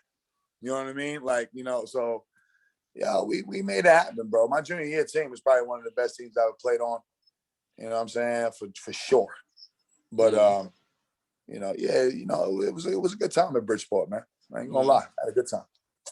So after college, you got into one of the games that you're in now. You became a broker. You know, talk about that experience. Well, you you go to school and you get a degree and you're trying to put it to work. So when I got out of college, it was 2004. It was a little bit of like a recession or whatever. You know what I'm saying? So luckily for me, my brother went to like my brother went to like the Little Red School in the West Village. You know what I'm saying? My brother was like one of them ABC kids or whatever. You know what I'm talking about? So like he was like in the prep schools. So his middle school was in the West Village. So a kid he went to middle school with, moms, was the director of the Depository Trust Clearing Corp Research Risk Management Department. So I got plugged because I had a finance degree from Bridgeport. So that she gave me a job, like an internship. And it's probably the most valuable internship I've ever got in my life. So I'm the only graduate in the program. But so what? Like, it's like Wall Street, like, fucking like S&P. I'm dealing with like the ratings companies. I'm doing like big time work. You know what I mean? So that was like a real good experience. And now I'm trying to use that in the market to like combat guys with 2-3 years experience in this, market we're in. I'm like the runner up to all these jobs. I start hitting temp agencies. I'm working with like all these companies, Bear Stearns before it closed, Lehman Brothers, Credit Suisse, all these companies, bro. I ended up at Morgan Stanley, and I'm working there a few months, and I'm thinking it's actually going good. I'm like a junior analyst, and like the director of the department's son gets sick, so she leaves, and this girl takes over, and low key, some other analysts messed something up, and she blamed me for it because she didn't want her friend to get fired, and I got fired. Just fired. When the lady came back, also, we need to talk to you. I'm like, what? You know what I mean? Go in the room. Why did you decide to do this on this report? I'm like, what report? See it? I'm like, nah, the only thing I did that contributed was this. I could show you my email. She's like, no, she started yelling and screaming and accusing me of lying. And I'm just sitting in the room like, what's going on? You know what I mean? Like, and then like she just went on like an Academy Award winning rant and tried to get in my face, and it was crazy. What? And yeah, and the lady just bought it and fired me on the spot. Boom. Wow. And I cleaned out my shit and left. So that's some racist shit right there. Bureaucratic, whatever you want to call it. Nah. Just threw me on the tracks, boy. Word to my mother. So, all right, I'm 24. I just got fired. It's like May. It's like about to be Memorial Day, right? I go. I'm with my man Giovanni, and a couple of those that I went to college with. And, you know, I'm like drowning my sins, boy. I'm getting wet and blowing it down. You know, I'm like, yo, niggas fired me. Like, the fuck am I about to do? Like, yo, you thinking you about to be, you know, getting your field and all that? Yo, my man Giovanni and Mike and them was like, yo, we doing real estate. Boy, why don't you get your real estate license? Come fuck with us. I'm like, what's this real estate shit about? So they basically tell me what it's about. And back then you had to go to the school. You know what I'm saying? So they had like the New York Real Estate Institute in Midtown or whatever, 35th Street. And I went there for a week straight, son. Took every class, nigga, from Monday to Sunday. Like every class, 9 a.m., 12 a.m., 12 p.m., 6 p.m., let's just say, 9, 1, and 6. Every day till I did them all. Then I took the school test on a Monday, took the state exam on a Tuesday, was working at the brokerage the next Thursday. So that's how I got into real estate. And now you in your 10th year with your own company. I've been in real estate 15 years, bro. Oh, wow. That's dope. So you talk about LG Estates. Well, LG Estates was just a part of my journey. I mean, the initial company was Broad Realty. In like a month, literally, we all left the company with the chairs spinning with one of the partners, this dude named Arnaud Barzilai. And then my man, who I went to college with, Mike Roche, we all left with them to start New York Living Solutions.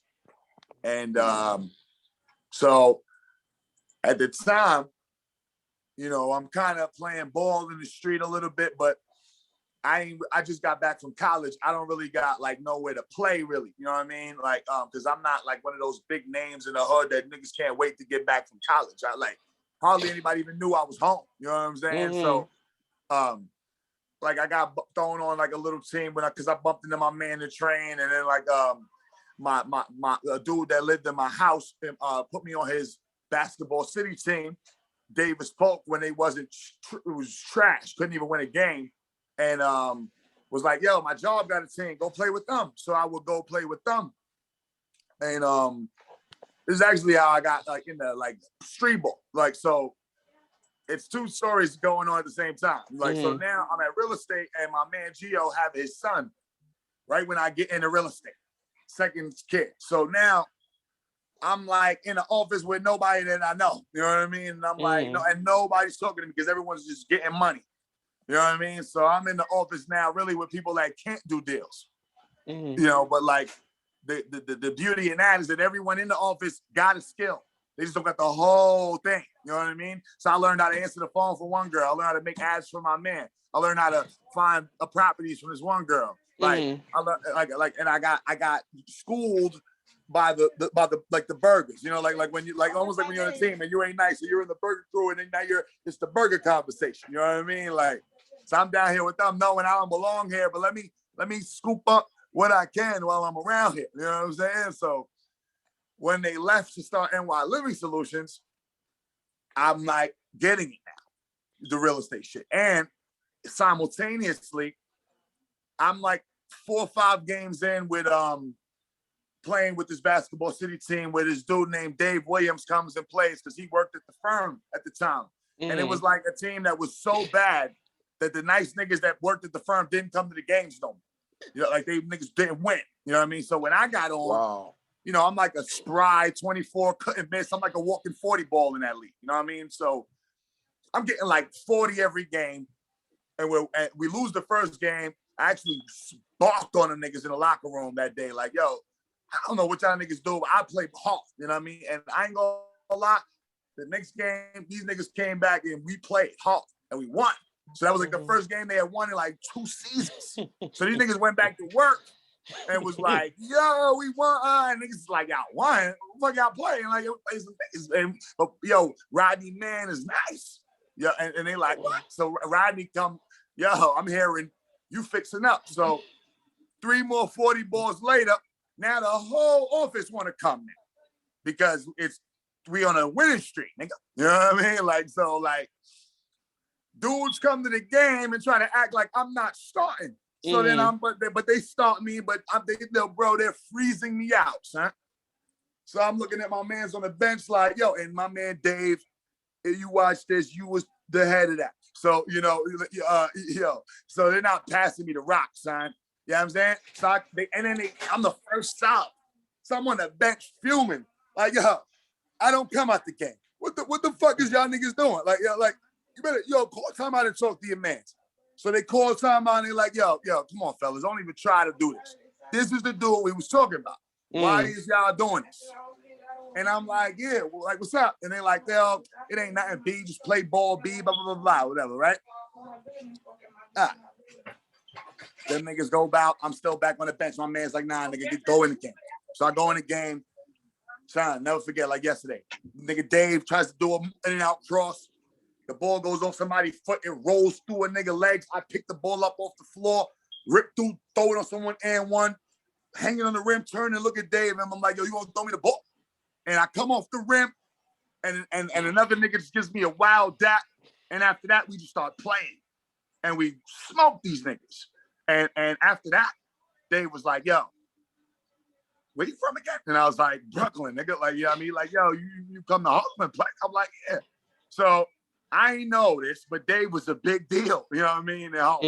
And so you know me, son. I'm like, nigga, I'm playing in this bum league, actually with Mega on Arnell Milton. That was the only other league I was playing in. Me and Mega was the only niggas on this team, and then the basketball city. So, son, this was the summer where like that Lumi D and Buster song is lit. That shit. So she had a tournament on 119th at Lex across the street from a building. Yeah, together we chill. Yeah, and so he calls me for that, and he's like, "Yo, come for this." You know what I mean? Boom, boom, boom. So I get there. It's like first half. I get dressed. Madam Harlem Sullivan niggas is in the park. One of my teammates. Like, oh, Vern playing with y'all? Oh, it's about to get crazy.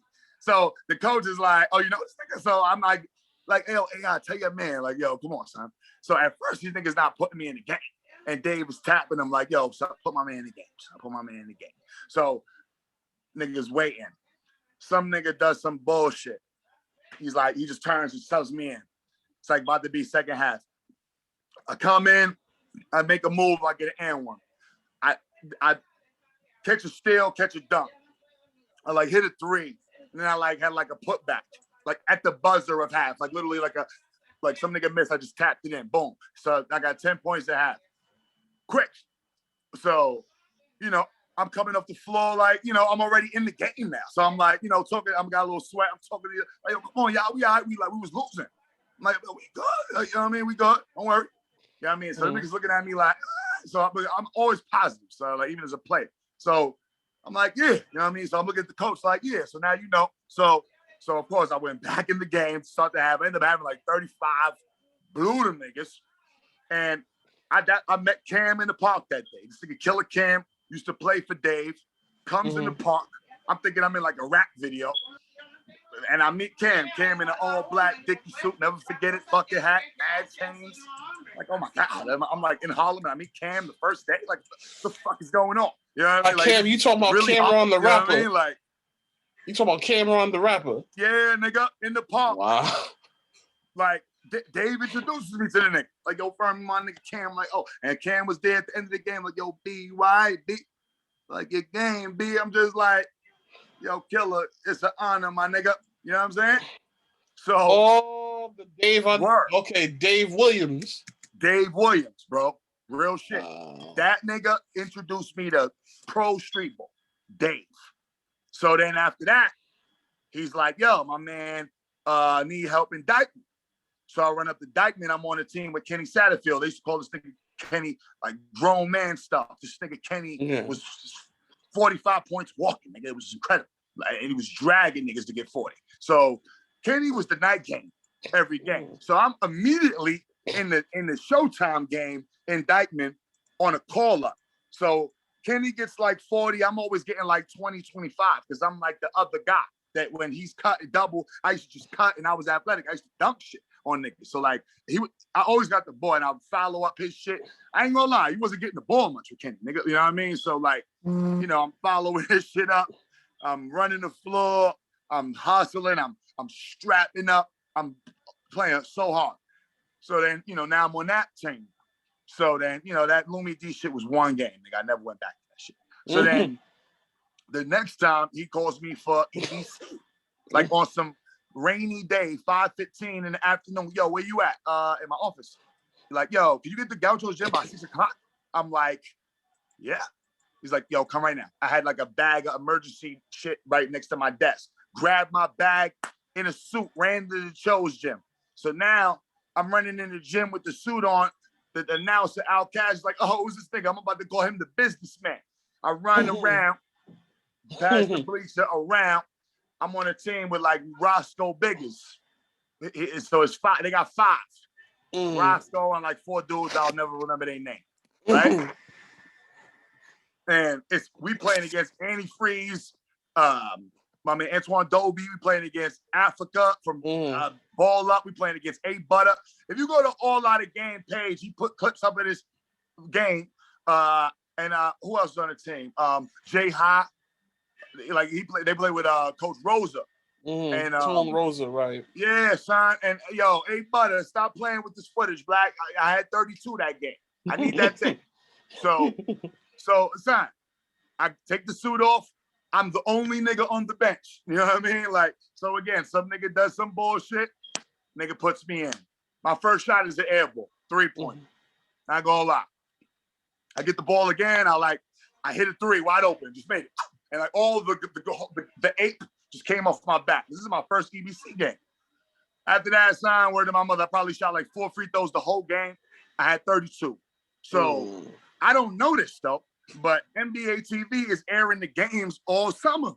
So I'm in my crib and the niggas calling my house phone like, yo, boy, turn on NBA TV right now. You on TV? I'm like, fuck it. What?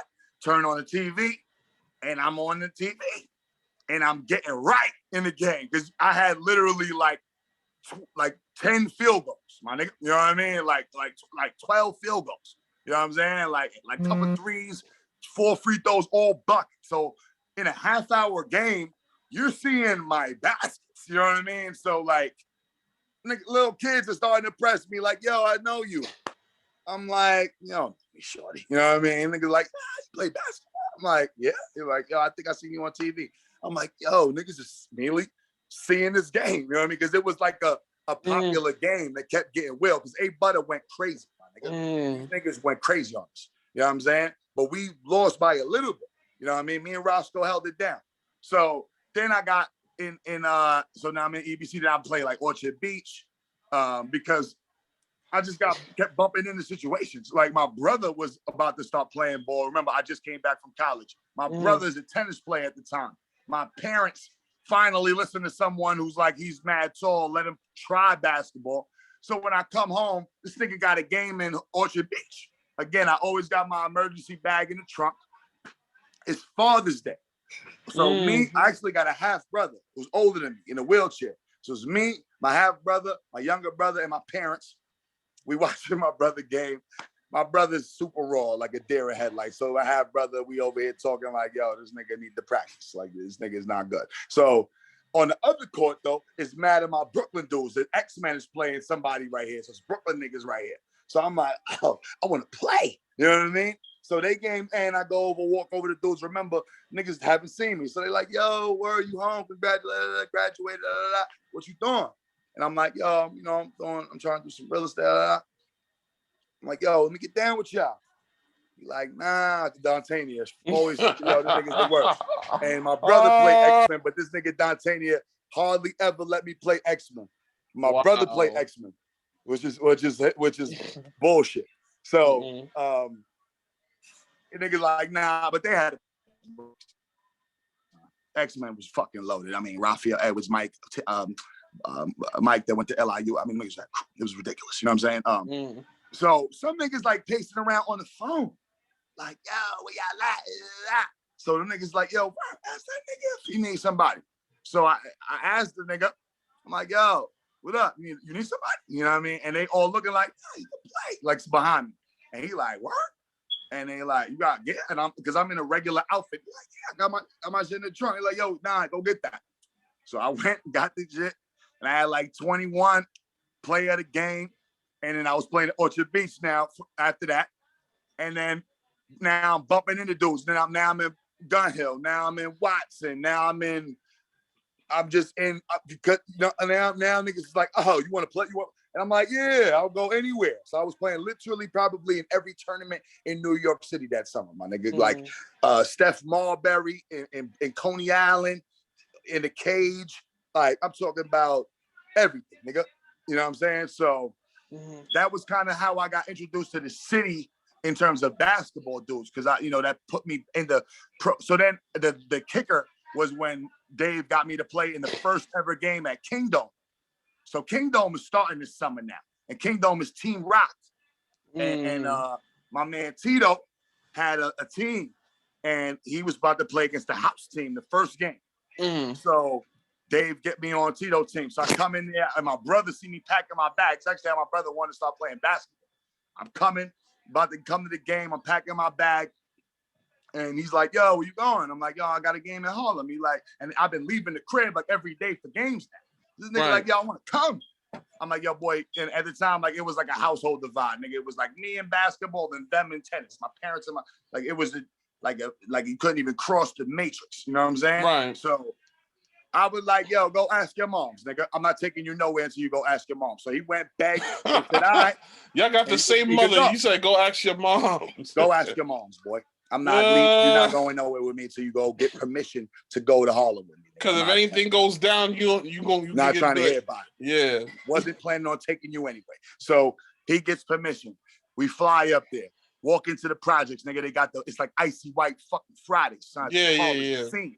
I get in there. They got the gated off. I get in. Nigga Dave finds me, gets me in. I come off. As soon as I walk in the joint, he walks me up to Tito. Yo, Tito, this Vern Tito. I dap Tito. He like, yo, Tito, you got to start my man. I'm like, Tito's like, all right. So niggas hand me like the back then, nigga, they were just throwing gear out, bro. Like wristbands, headbands, socks, whole uni, t-shirt. So I give my brother the shit I'm not wearing. I get like some extra headbands for this nigga. And I'm starting. So like, I'm on the layup line. This dude. Oh my God, yo. One of the best niggas I ever played with in my life. This nigga named Cam, from Harlem. This nigga should have went overseas. Niggas, he's like just a fucking, man, might have a little bit of a screw loose if you're watching this, Cam. I love you, my nigga. But too good for where he was at. This nigga was incredible, son. Could have played in the league. You know what I mean? So this nigga's on my team. I got Jerry McCullough on my team. Good players. You know what I'm saying? And this big African nigga that was at St. John's at the time. I forgot his son's name. Big African dude. And Chris O'Beckba? Yes. Nigga, on my team. You know what I mean? So I'm like, oh, all right. You know what I mean? I'm at like the 2 or the 3. Like, yo, let's go. So we start. I'm playing against Snoop, son. Obi Toppin's father playing against my man Skip from Harlem. They had a brick. like, first of all, it was crazy. But like Snoop was like a hired gun at the time. Like everybody thinks Snoop is like this and one nigga. Nah, Snoop was just a street baller that was so nice he could go play and one if they had a game. You know what I mean? But Snoop just was like a gun for hire, my nigga. And low key, I used to play ball with Obi and Jacob while them niggas Snoop used to have games a lot, like play them one on two, me versus them two. And like, you know, in like Wingate or some park. But like, yo, Snoop probably had like 40. My man Ken probably had like 45. I had like 30. And we beat them niggas. So now I'm like lit now. You know what I'm saying? Like off of this game. You know what I mean? Because now Harlem is showing me mad love now. Mad love. You know what I mean? So now Brooklyn niggas and Brooklyn teams is playing against me while I'm on the Harlem team. And they seeing me get Harlem love. And after a while, these niggas is like, nah, all right, come on, son. You gotta come home. You gotta come home. Yeah, niggas lobby to get me on the Brooklyn teams. You know what I'm saying? Like, yo, how you playing with them Harlem dudes? And I'm lit. Yeah. So they like, nah. So the first move was I got down with Money Inc. You know, my man Show and Roll, Big Fish, Kev Jackson. Like, you know, it was like a good street ball conglomerate. My nigga Me Sticks, my man Muff, Package, Junie. I mean, dog.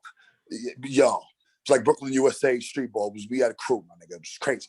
And I was also a Nas Park baby. So at the same time, I'm kind of graduating into being good enough to play on Nike One. So, you know, now they see, because I'm playing against these niggas in these tournaments, and we got a game later. You know what I mean? In Pro City. So so in the beginning of the summer, all the shit I told you about happened. Like niggas like I come to the park and niggas like, yo, I seen you on TV. And I'm like, yeah. You know? So like niggas like, yo, Brian and Dean, yo, Vern's ready. And they like, yo, facts. All right, come to Hunter at 8 o'clock or some shit like that. I'm like, what? He's like, yo, come. I'm like, oh shit.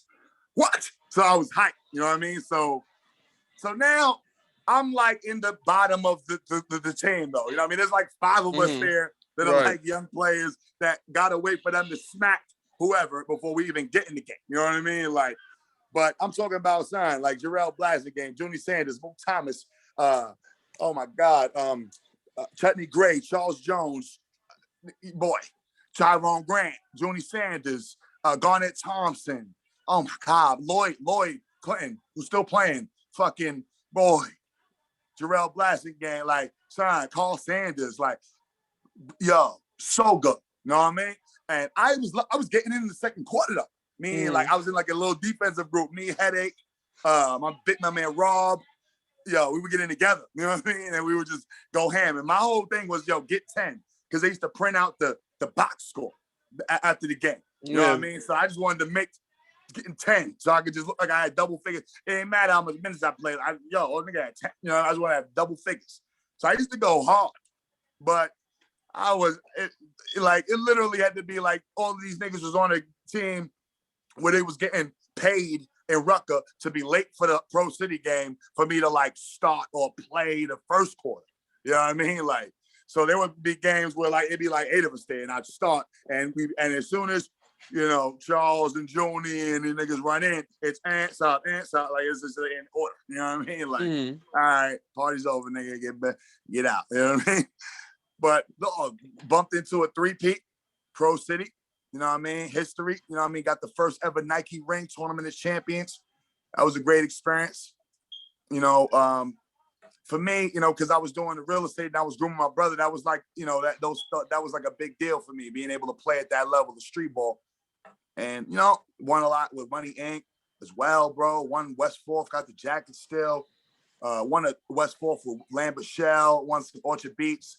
Like a lot of like tournaments, man. Like, you know, like one thing about me, I was a humble dude because again, I didn't start out hot. So like, if you just wanted me to play with y'all, I would go play. You know what I mean? Like, I wouldn't be like, oh, y'all already got these dudes. Because back then, like, teams were loaded. Like, every team kind of had a crew. And you wouldn't want to just go to someone's team and not play. You know what I mean? Because the niggas that are on the team are going to play. You know what I mean? Like, unless somebody's hurt. So I just stayed with Money Inc. You know what I mean? And I kind of graduated to the top of the rotation, and then I started starting a lot, you know, and then we just started winning a lot, man. You know what I mean? And like, you know, Show and Fish were like, they had a lot of confidence in us. So we used to go everywhere and play, and them niggas just betting on the game. Like, you know, it was like a big deal. But yeah, that's kind of how I got in the street ball. And then so that street ball shit kind of had me now knowing all of the, you know, top dudes around the city that's playing overseas and locally. Right. Nah, man, that's big. Street ball was, well, at least for pro-ams, that was it back in the day. Now it's nothing like what it used to be. Like, dudes would be lucky to get paid $100 to play. Yo, my nigga, I used to have game days where I had 3-4 games in a day because we had to make all the games.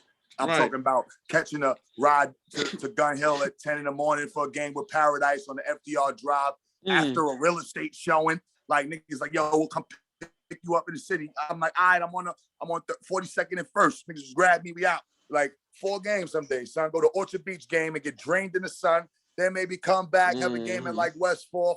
Then maybe go to like Rodney Park or something.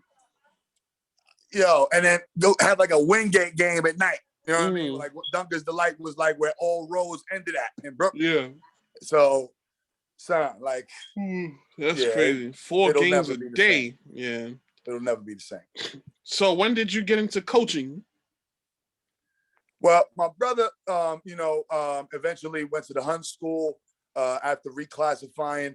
Then, you know, went to the University of Bridgeport. So when my brother graduated from Bridgeport, right after they had won an SEC championship, he got invited to Golden State training camp. You mean Vanderbilt? Yeah, my brother was on the 2012 Vanderbilt team. All right. Kentucky. So I kind of was really only about my brother up until he became a pro. You know what I mean?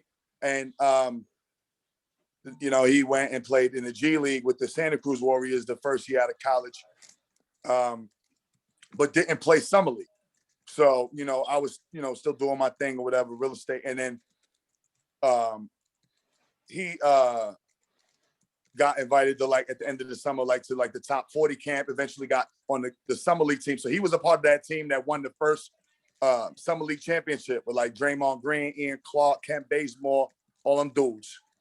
Then he wasn't going to get the guaranteed deal because they gave it to Kent Bazemore, and he didn't want to risk not having a job. So while he was in Vegas, he went down the block to some Korean workout and cooked and got drafted like top 5.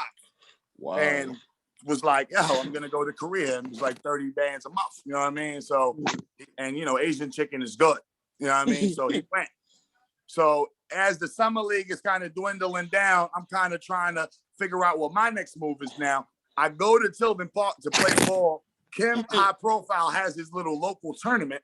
So I'm helping him, like, put up the banners and shit and, you know, and he's asking me to do the book. So I'm doing the book. So Jake Edwards walks in the park and he's looking at this dude named, oh my God, who's he there to watch? Oh my God, what the fuck is his name again? No. He went to South Shore and he went to Chevon. So I'm at the table and this is like chubby 8th grade nigga with a handle. I ain't gonna lie. He was like, if he could jump, he was like Zion. I mean, clapping on niggas, dragged through the legs behind the back. Chevy was incredible. I'm just like, oh, this nigga's a height, you know what I mean? Like, for his size. So Jake is there to watch him. You know what I mean? Because at the time, Jake got Brooklyn Collegiate. He's coming off Jalil tripping them niggas sophomore year. So I'm at the table. He's like, yeah, you know, like, I played for Jake. Like, you know what I mean? Like, when I was, like, in college and shit. He, like, had, like, a little tournament in H Park. Show me what you got. I played on his team. You know what I mean? So that's my nigga. You know what I mean? So, you know, he's like, oh, what you doing? Like, I'm like, and I was, like, a little fat at the time. I ain't gonna lie. I gained some weight. That was, like, when I was at my butterball shit. I was a little heavy at the time. So he's like, yo, what you doing? I'm like, yeah, I was in the park playing. I'm trying to lose some weight. So he's like, yo, I got Brooklyn Collegiate. We just won the A championship last year, and we just went to the playoffs and lost to Wings. So I'm like, what? Oh, that's lit. Yeah, I got all these sophomores. We about to be lit, my nigga. If we got to the playoffs my first year in the AA. Imagine next year talking. Jake is a very confident dude. You know what I mean? So he like, so I'm feeling him like, hey boy, okay, like that's what's up, my nigga. Like, word went from won a B chip, won an 8 chip. Now you in a AA in the playoffs. Okay, fucking yeah. So he like, so you know, so he gets all of that off. So he's like, so what are you up to? So I'm like, oh man, you know, my brother just went to Vandy, won the SEC chip, you know, in the G League, you know, no big deal. He like, wait, hold on, that's your brother? And I'm like, yeah, nigga, that's my brother, nigga. I did that. I'm Dr. Frankenstein. He's like, what? I'm like, yeah, I did that. He's like, nah. Nigga gets on the phone with his associate head coach Leroy Bennett. Next thing you know, I'm on a 3-way. Next thing you know, I'm on the staff of Brooklyn Collegiate. When I just was like, you know, if y'all niggas need help training, you know, I come through and train your kids or whatever. I threw it out there. Like, you need some help? You know what I mean? I'll come through. He was like, yo, you want to coach them? So I'm like, all right. So the first time I'm coaching them, we meet in front of Brooklyn Collegiate. This is where it's like Jaleel Tritt, Devere Creighton, Craig McKenzie from Fort Greene. Like a big, good little group of dudes, man. I ain't gonna hold you. Good team. Adrian Williams, Rashad, my man Willie. Now we had a good team, son. My man Manny from the Bronx was there. The high jumper Manny. Couple of dudes, bro. Even Sean Hicks almost came. Like Jake was a recruiter. So we go to House of Sports or House of whatever that shit is in Westchester, and they got like this event there. So, you know, Smoke got South Shore, and he got like Ryan and these niggas, and I'm just looking over like, oh, I didn't know Smoke was coaching. I didn't even know Smoke was coaching. So he got like Saint and Dev and Ryan and Cole. I mean, these niggas is dunking shit. It's looking like Live City over there. So I'm talking to Jake and Leroy. I'm like, yo, this nigga Smoke got it like that. You know, and they like, yeah, he got this Broncos shit and he began kids and you know, but Smoke always got talent. They just don't win. I was like, what? He was like, yeah, that nigga always got athletes, boy. Like, shit, you want to see athletes, go to Smoke games. I ain't gonna lie. But niggas outcoach him or they beat him somehow and he lose with these athletes all the time. So I was like, no way. But me and Smoke wasn't on speaking terms at the time. You know, and I ain't gonna get to why. But let's just say a lot of bullshit miscommunication that should have never happened. So, you know, it's a little awkward, but now he's pressing me. Like, yo, you coaching with that niggas? Yeah. I mean, you know, Jake asked me to coach. I mean, I'm brand new, so like it's like a weekend. You know what I mean? He's like, nah. So he started chipping away at it the whole year. So that year was the year that, Jaleel got shot and broke his knee. So we ended up getting to the Final Four and lose to Ray Salnave and them niggas in Cardozo and LIU with like a freshman point guard and Craig and Devere, Willie, Rashad. And, you know, but we just lay an egg that day. We don't play good. And they beat us. And they end up going on to beat Jeff and win the whole shit. So my first year in coaching, I got to the Final Four. So then that summer, I go and Jake taking like all the kids to Sports U. And so that summer, you know, I'm coaching with Jake, and it's like my man Eric Warrenecki from Roselle Catholic, who I went to Bridgeport with, and a couple other dudes, Brian Coleman, running the program, Ed Bright, you know, Jake and Leroy and Khalik and them got the 16U with like niggas like RJ Cole and Brian Tyree and what else they had, man? I think they had Travis Atson, like Emil Lewis, a couple of players. But I was on 17s when we had like Chris Silva, Nate. Oh, they had Nate Pierre-Louis on 16s. I had Lonnie Walker on my 15U team. I was on 15, so I coached Lonnie Walker. That's in the league, 9th grade. And we had crew. David Cackleys from Stephen S. Austin, my man Manny. Yeah, I love them kids. We was winning. You know what I mean? Actually. So, you know, that summer though, like, let's just say I was getting mad at the arrangement at Sports U. You know what I mean? Things were like, you know what I mean? But they were cool, yo. They were paying me. I was getting gear. They were cool. I ain't gonna lie. I still do. You know what I mean? Like, I can't say nothing bad about them. But like, it was just something in me, honestly. It wasn't really nothing wrong with it. I just was getting tired of traveling to fucking Jersey and bringing Brooklyn kids to Jersey and having to pick up Brooklyn kids and taking them to Jersey. I'm always like, yo, I wanna do this for the city. Like, I wanna do this for Brooklyn. Like, why I'm going to Jersey for this? You know what I mean? So I submitted to smoke. Yeah, I submitted. I said, all right. You just submitted. You know what? All right, son. Let me see what you're talking about. Immediately, listen, man, I ain't telling too many smoke stories on this shit, yo. But immediately, I am in a van with these niggas going to Springfield, Massachusetts, Ryan, Saint, Bird, yo, the Goon Squad, yo. Just threw me in the fire, yo. By myself, nigga, no other adult there. My man Mark Jones is a barber now, and that's my nigga. He had a license, so he would volunteer. Burn, if you get tired, I'll drive. But I drove the whole time, nigga. Yo, so like, I'm out in Springfield coaching. You know, we win our first game, running out the van. We win. We lose like a couple other games. All kind of crazy shit is going on up there in the hotel. I'm trying to keep it calm. Like, you know what I mean? It was out of control. So now I'm basically coaching with smoke now. You know what I mean? And this is how the beginning of my ending, my 1 year of Brooklyn Collegiate ended. Because Jake went to Lincoln with Jalil, and the whole staff went to Lincoln, and except me.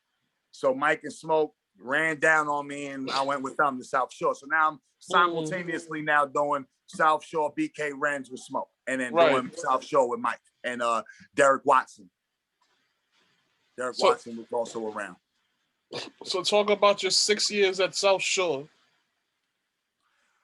Yo, I mean, every emotion, my nigga, every emotion imaginable in basketball I experienced wearing purple and gold. I mean, you know,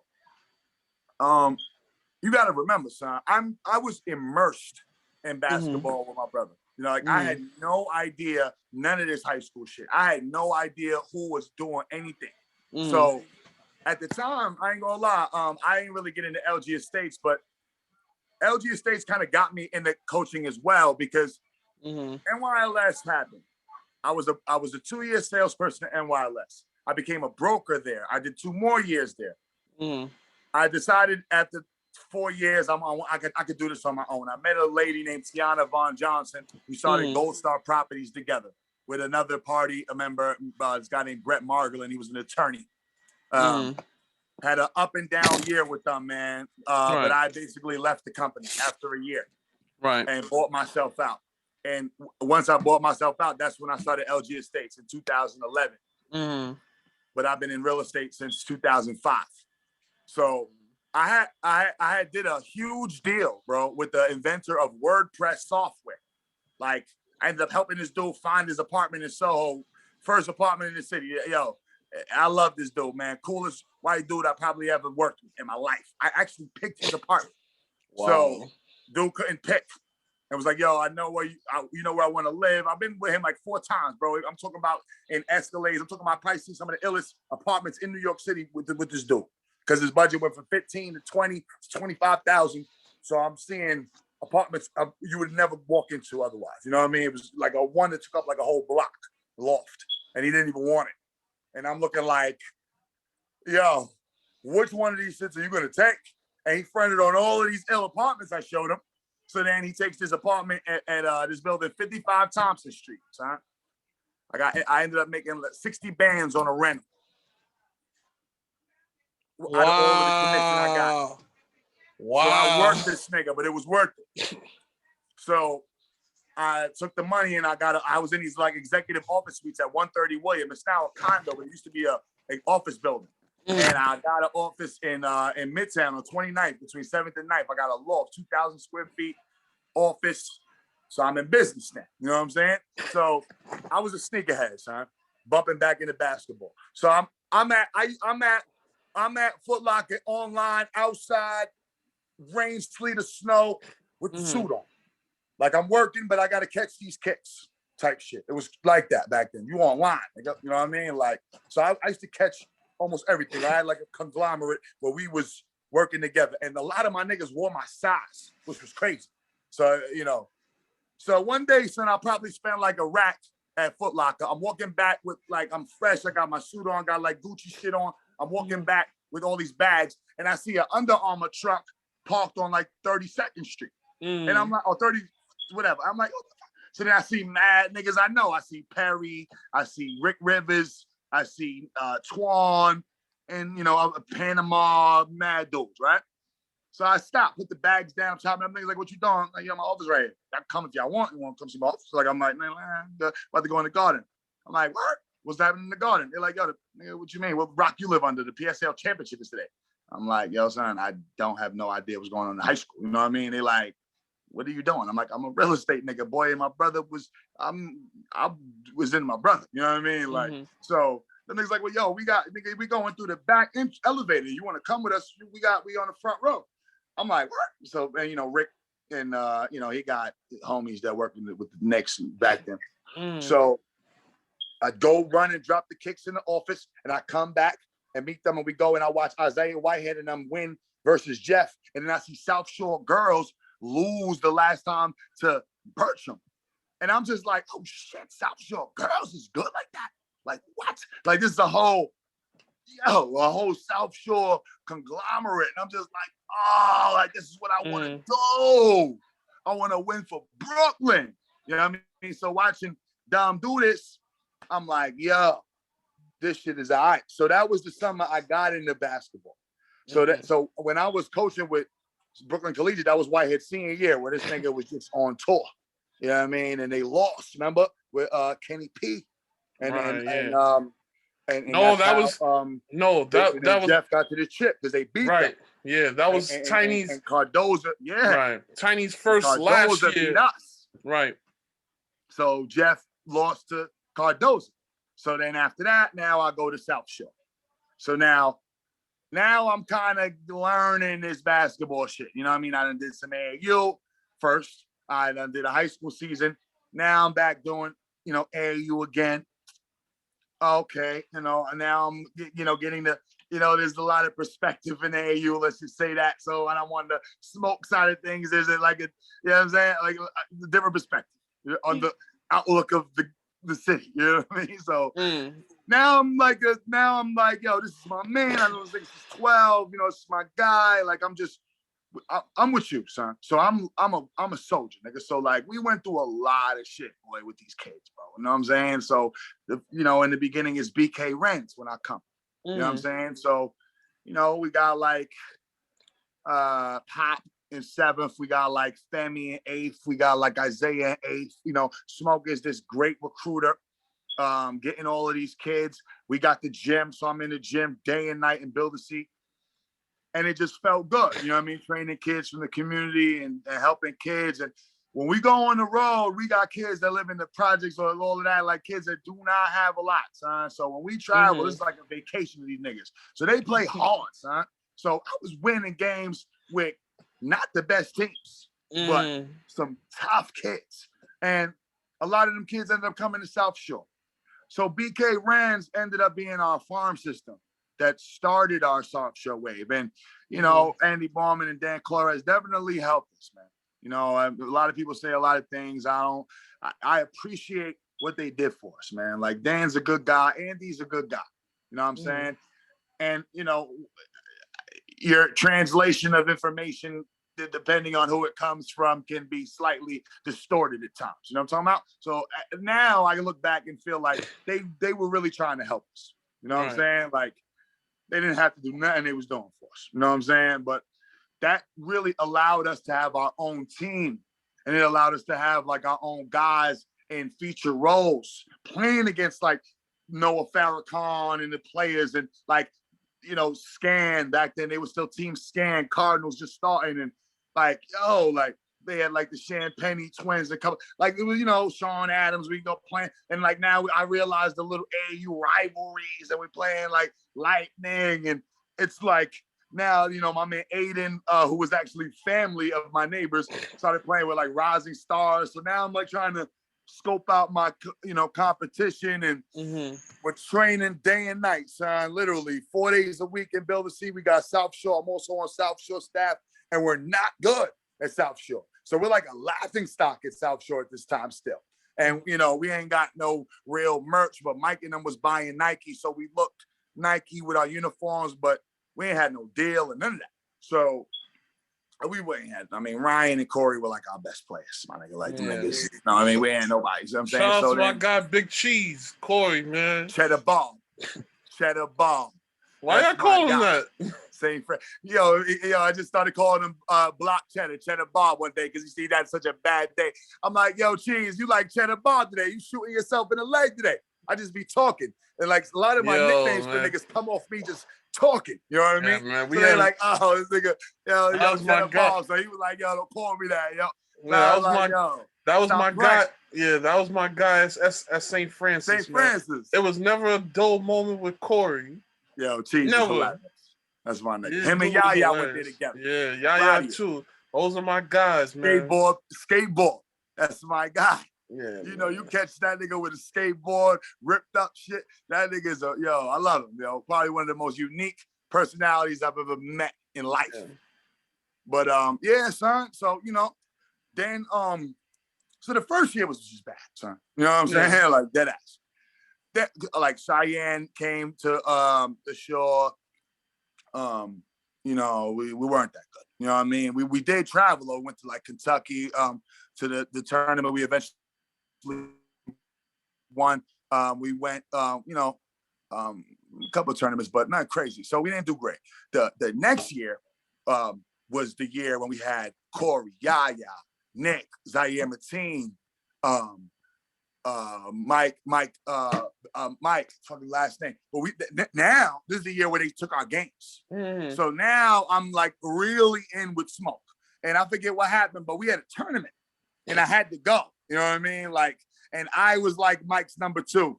You know what I mean? Like Smoke wasn't really on the staff all year. I was really like the everyday assistant with Mike. And Mike Beckles. Yeah. Me and Derek. Hard and my man Blue was helping us a little bit too at the time. Cameron, he's got the team we got next. Mm.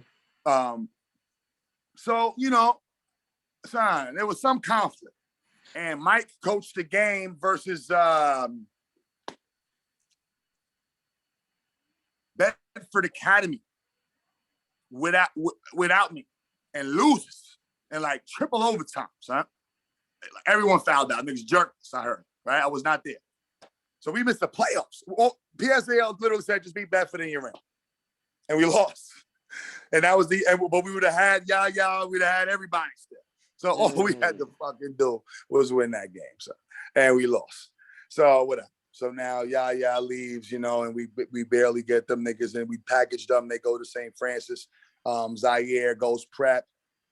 Nick was a junior.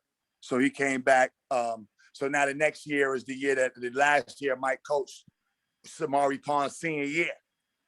So, Slicking them is like the contraction, nigga. Everywhere they go, it's sold out. So let's just say it's like Nick, my man Shaq. I don't know if we started Chevy, but like we had a good team. Young boys like Sheldon. We had Milo Johnson when he was still playing ball. Like we had a good little team, bro. I ain't gonna hold you. Jalen Blaze, Mike's still there, and Mike got sick when we were about to play Jeff at home, and Smoke coached it, and we beat them, and nobody was beating Jeff that year. So, and like my man Shaq had like 40. It was an incredible game. It was probably one of the most livest games ever at South Show. It was incredible, and Smoke was just on one, man. It was incredible. And I was assisting him. And, but like it was just such an energy wave, man. Like we just beat him, man. And like it was incredible. And then it kind of started like the rumblings of like Smoke should be the coach, you know what I mean? And then the summer prior to that, there was rumblings that Smoke was about to be the coach. So kids came to the shore actually that year thinking they about to play for Smoke. And it didn't happen. You know what I'm saying? So, yeah. Like, you know what I'm saying? So, like, Femi came that year. Isaiah started on varsity since a freshman. Neo. But they're playing for Mike. You know what I mean? But I'm there. So, I'm like at least Vern's here every day. You know what I mean? So, it was like Neo, Isaiah starting his freshman on varsity with Nick and like interchangeable dudes. So that year we lose or whatever, right? I forget who we lose to. I think we lost to Wings. We got smoked actually by Wings, punched. in the Bronx at Wings. So whatever. So then Mike ends up getting replaced by Smoke that summer. So, dog, it just starts like a recruiting frenzy. All of a sudden, everybody's talking about they want to come to the show. So I'm just like, what? But we got enough kids. We got Kareem May coming in the 9th grade. We got Femi. Kadari transfers in as a sophomore. We got Isaiah. We got Sekou as a junior. We got like good young team. You know what I'm saying? Jalen Blaze is a senior. Neo Irvin's still there. You know what I'm saying? Like, yo, good team, bro. Tough. And it's all like, it's 90% BK Ren's kids, dog. So we're like able to just coach this on a joystick. Me and Smoke. You know what I mean? And like anything that wasn't a PSAL game, I coached, obviously, and Smoke obviously coached every regular season and playoff game, of course. You know what I mean? But, you know, through BK Ren, son, like I coached the 8th grade, if not, well, not as much as him. I was 7th grade. But we interchanged. And then the next year, I coached 8th grade, he coached 8th grade. I always coached both. So every kid responded to me just like they responded to Smoke. And I was a little better at explaining things that when they came out the game. Let's just say that. So I was a better assistant, and Smoke trusted me, so I could tell him certain calls to do. And he may not listen to this nigga, but he's gonna listen to me. So we work well together. You know what I mean? And I managed the bench really good. You know, so at first, you know, we got these young kids, and you know, it's like a lot of energy, because a lot of dudes were still trying to chip at our shit, even though it was homegrown. Like, you sure you want to stay at South Shore? Trying to get our kids to leave us. Oh, they're trying to steal like your kids. The kids now. Yeah. Like, damn, nigga, we don't raise these kids. Like, leave us alone. You know what I'm saying? But everyone's trying to eat our food. So it's that energy. It's them not wanting to listen to us like they used to, because now we're doing like a legit high school practice. So it's different from a ability workout now. Nigga, like, we're in high school now, the boy. Like, this is a real practice. And what you don't want to do it? Yo, you got like, so like the punishments, so the discipline, it was like a hard year, but we was winning and pressing and everyone's playing. We ended up losing the Wings that year, man, with the young boys. So that was the year we lost to Wings. And, you know, tough loss, man. I ain't gonna lie. I shed tears in the locker room. The niggas will tell you. Like, I ain't gonna lie. I was hurt because I knew we shouldn't have lost.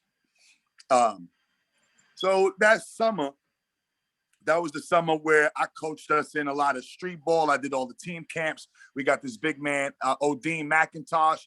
So, you know, he was like a nice addition Jamaican kid. He ended up going to BDA. You know what I'm saying? So, like, you know, like, yeah, like a good team signed the next year. You know what I mean? Like, so I'm coming back. We were like, niggas were starting to be like, hold on. Like, it was almost like, wait a minute, if one, and yeah, they're like, oh, South Shore got the brick coming back. It was almost like that summer of 17 was like the city saying, oh, shit, South Shore might got it. Like, they were starting to see. And I'm not on a Facebook. This is like back when they used to have like talk your shit. You know what I'm talking about. And niggas talking and all that. Yeah. And I'm just like, yo, we out here working, we out here coaching. I'm trying to stay out the mix. So like, you know, now the niggas is like, yo, you realize that South Shore got and niggas is like, what? And it's like, yeah. You know what I mean? So now it's Kareem May is a sophomore, Femi Cook, Sekou is a senior, Hot, Isaiah, Anthony Laddie, Jason Palmer, Christian. Like, we loaded that. You know what I'm saying?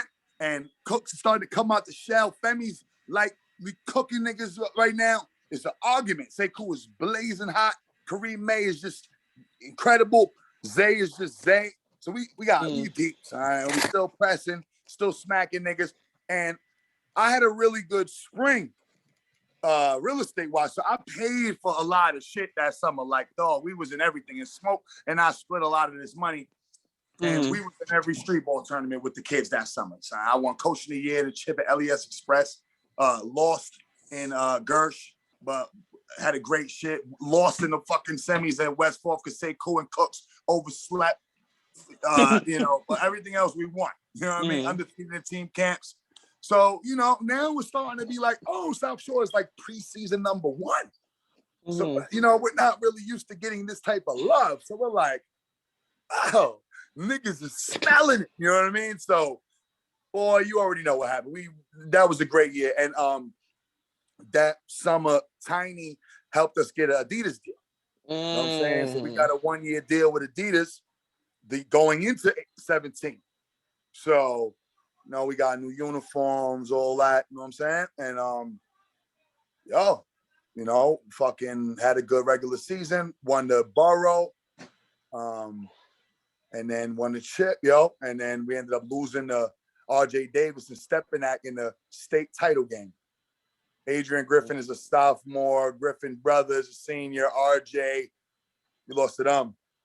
In 2018.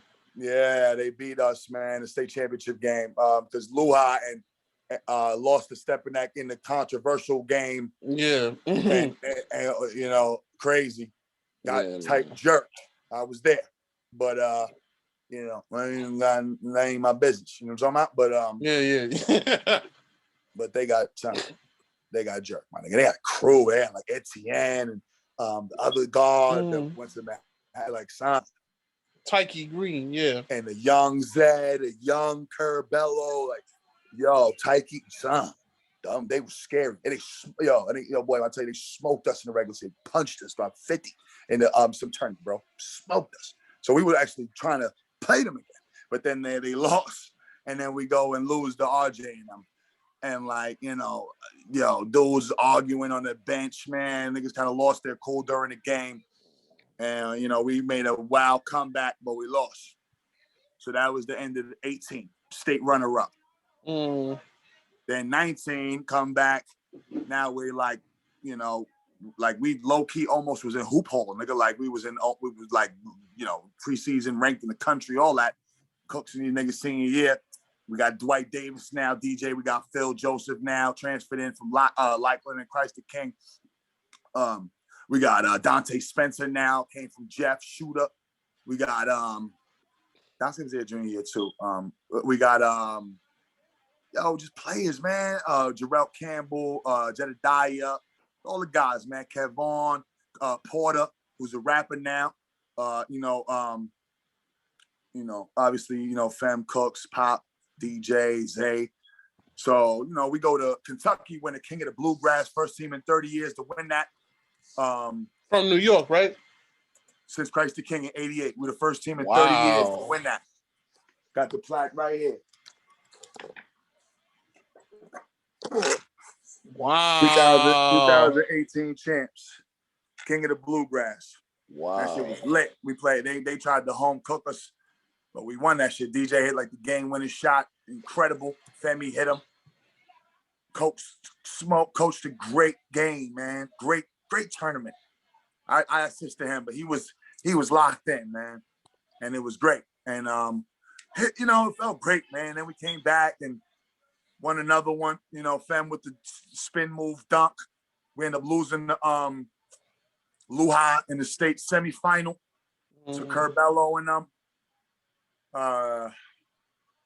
And then that kind of ended that era of the BK Wren's kids, you know what I'm saying? Because the next year was like the Coney Island crew kind of came in and, we're like dealing with a lot of mixed emotions because like we like dealt with these kids little and then now we're dealing with them old and like, it's like guys like Kipling, Ridgevine and Naveen Borden and holdovers and, Jaja and like, kids that are expecting to play. And then, first comes Gaga, and then comes Dante, and then comes Zaire and Jakai, and then comes Jalen, and it's just like, it's a lot of new and guys. Then comes like Nate Tabor, like so it was like, what's going on? You know what I mean? Like out of nowhere, we went from like scrapping in the summer with dudes like Coco, Jason, Navik, who else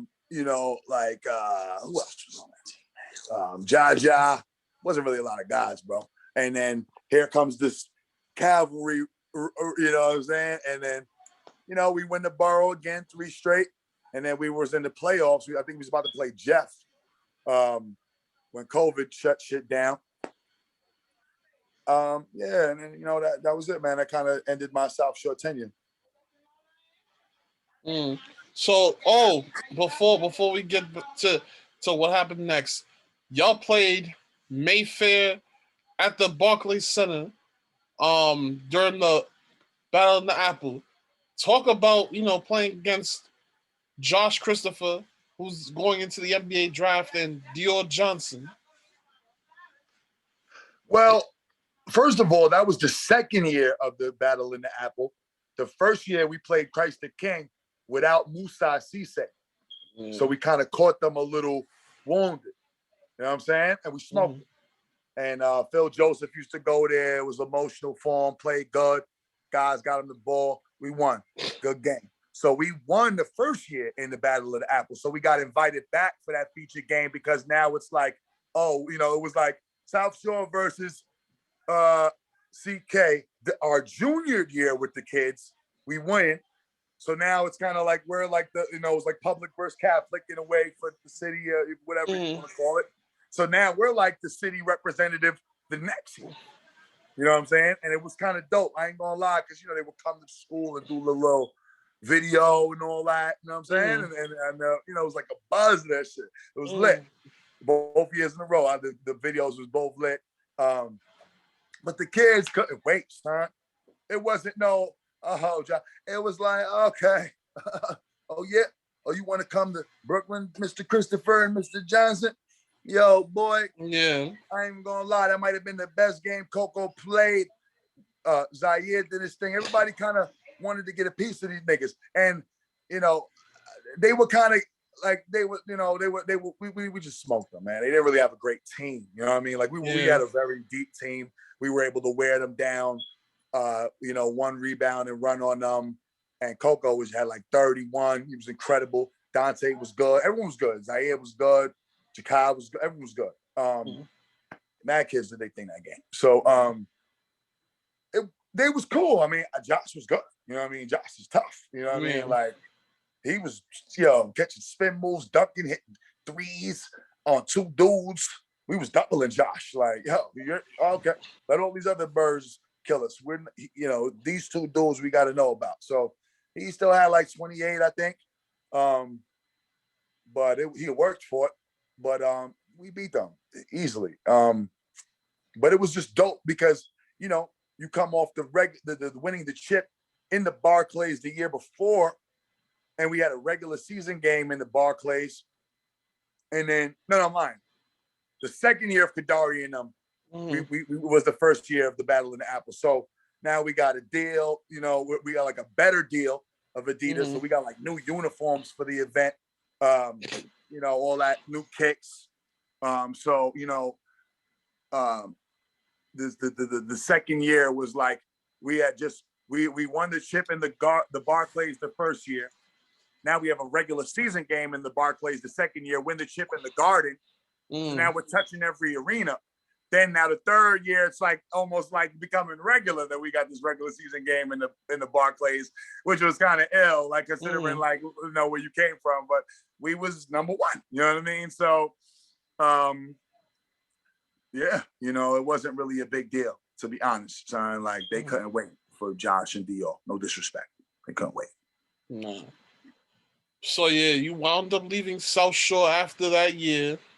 And now you made that trip to Jersey once again. This time you're at Roselle Catholic. Son, talk about this past season with the Lions. Well, I'm a relationship guy, and relationships always save me. So my college teammate Eric Warrenecki was a long-time assistant on Roselle Catholic. Actually, it's because of E, and I'll give him credit on live TV, that we played in the, remember when they did that Zoom City shit on Canal Street? Oh, yeah. When they had the glowing floor? Mm-hmm. So remember, we was wearing Nike. You know what I mean? So he called me one day like, yo, y'all Nike? I'm like, nah, we just wear everything Nike, and we do a good job fundraising, and everybody on the staff is geared up. Like straight, you know what I mean? So we look like a Nike program. I ain't gonna lie. Everybody got a sweatsuit. You know what I'm saying? So he was like, yo, there's this ill event going on, and I'm gonna get y'all in. And I'm like, what? So we got, Ryan, Corey, Akeem White, Nick. we got a good team. You know what I'm saying? So we go up in Zoom City and we get smoked or whatever by St. Pat's, I believe at the time we played Chris and them. I think Roselle Catholic had played Alsavia, New America right before Sheik Diallo and all them versus Briscoe and them niggas. We lost to St. Pat's. They just, I don't even remember, just wild African niggas. It was crazy. You know, it was guards. And then it was African dudes. You know what I'm saying? Like them young guards, like Amir Dawes and the kids that went, they was there. So he is my guy. You know what I mean? So it's so funny. That actually started my validity at South Shore. They were thinking I was joking, in the office. And I'm like, yo, he calls me like, yo, your man, what's your man email? And I'm like, yo, what's your email? To Brian, who does all administrative stuff at the time. And he's like, yo, he tells me his email. I tell my man, I hang up. They're roasting me. Like, nigga, what type of shit are you talking about? Mike, Brian, and Smoke. And I'm like, yo, what's wrong with y'all? Why would I lie about this? It's some ill Nike event they talking about. I don't know, but we supposed to get bad gear and kicks, and it's supposed to be dope. So these niggas don't believe me, bro. They're literally roasting me. 2 seconds later, Brian, this was fresh. Oh, this nigga Burns not playing. It's like a registration document in his email, fills it out. We all got LeBron's polo. They was doing like ID cards that day. It was wavy, you know what I mean? So, I'm low key the plug for that. So, you know what I'm saying? So fast forward, I do Sports U with E. You know what I mean? Oh no, I'm lying. I did Sports U before that with E. So now, so that was the favor. So then recently, I'm working with this kid named Richard Briscoe. I know his mom really well, or whatever. And I just called him, like, yo, what you doing for high school? I just wanted to ask him. I wasn't involved with him like all year, but he was playing with us with Broncos for the last 2 years. But I wasn't coaching him every day. Like I was actually doing more eighth that year. We had like Precise and Tata on them, and Smoke was doing seventh grade, like Jaya, Rich, all them kids. Mike Bruno. So I'm back kids on my team. I'm just like, yo, what you doing for high school? So he's like, well, I don't know, this is a snack. So I call E. I'm like, yo, I got this kid that live in Jersey. That's from Brooklyn, yo. Y'all, what you looking for? You looking for anything? You know what I mean? He's like, yo, we need bigs. I'm like, yo, I got the 6'9" freshman nigga right here, boy. Y'all got a bus that goes to Nook? He's like, yeah. He's like, bring him to a workout. So I called him. I'm like, yo, son, would you be interested in Roselle Catholic? So it's kind of like, would a nigga want to sign with the Nets? You know what I mean? Like, yeah, I'll do that. So I'm like, all right. So I brought him. They like him. And at first I was just giving him Rich. You know what I mean? I wasn't really trying to coach. You know what I mean? But then I found out my man Tom passed away. God rest his dead. You know what I'm saying? So I'm like, what? Like Tom is like mafia, dog, like a mafia dude in a polo coach. You know what I'm saying? So he's just unique as hell. And he had a real effect on that program. So they were like, yo, we kind of looking for a guy. When I was just like, yo, E, what's good with Tommy? Yo, tell him I said, what's up? And he told me, and I was just like, what?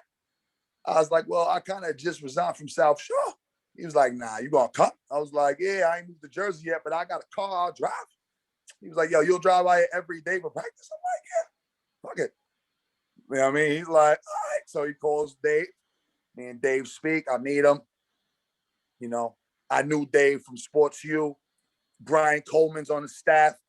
I was a little under the weather of late, but he's, that's my, Sports U. And so, and then I meet like Mal and Jamar and the rest of the guys, Rock, and, all these coaches, you know what I mean? So like basically, other guys I ain't mentioned, Mike and Rob, yeah, those are the guys, Pags, that's the whole staff, but yeah, great guys, man.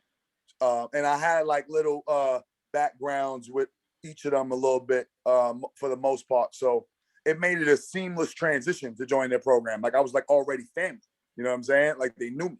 So, and then I have a unique approach. So like the kids respected me very quickly. Like I started having control of the gym quick, and then, as the restrictions were going on at the time, we did a lot of workouts at outer sites. So I gained the trust of the kids quickly because I was there every day, and I'm authentic, and that's how our relationships kind of started. And a lot of the kids there were also new to the program as well. So it was a lot of newness in the air. Yeah, man, that's pretty dope. So, so for those that may not know in New York, talk about some of the players that y'all got over at Roselle Catholic right now that will be back next year. Well, I had the pleasure of coaching this guy named Derek Bueno, Amari Marshall. Those guys are seniors. Kunga Sharing, and those three guys were like kind of like the seniors that, with despite like a lot of the limitations in recruiting, they came over. So I won't be able to coach those three guys again, but I had a lot of fun coaching those guys. But returning is, a lot of people are familiar with Simeon Wilcher. He's the number 9 sophomore in the country right now. The Sim God. He's a very humble, hardworking kid. Dude is a really, really good kid, man. Got a great support system. His pops don't play around. I done had hot and cold days with his pops, but I love him, man. We're both hot. So shout out to Serge, man. That dude is the man. Serge Wilcher is one of the best basketball dads out here. CJ, love those dudes. So Simeon Wilcher, man, is a problem. We got Corey Floyd Jr., who had committed to UConn this year. Really good player, man.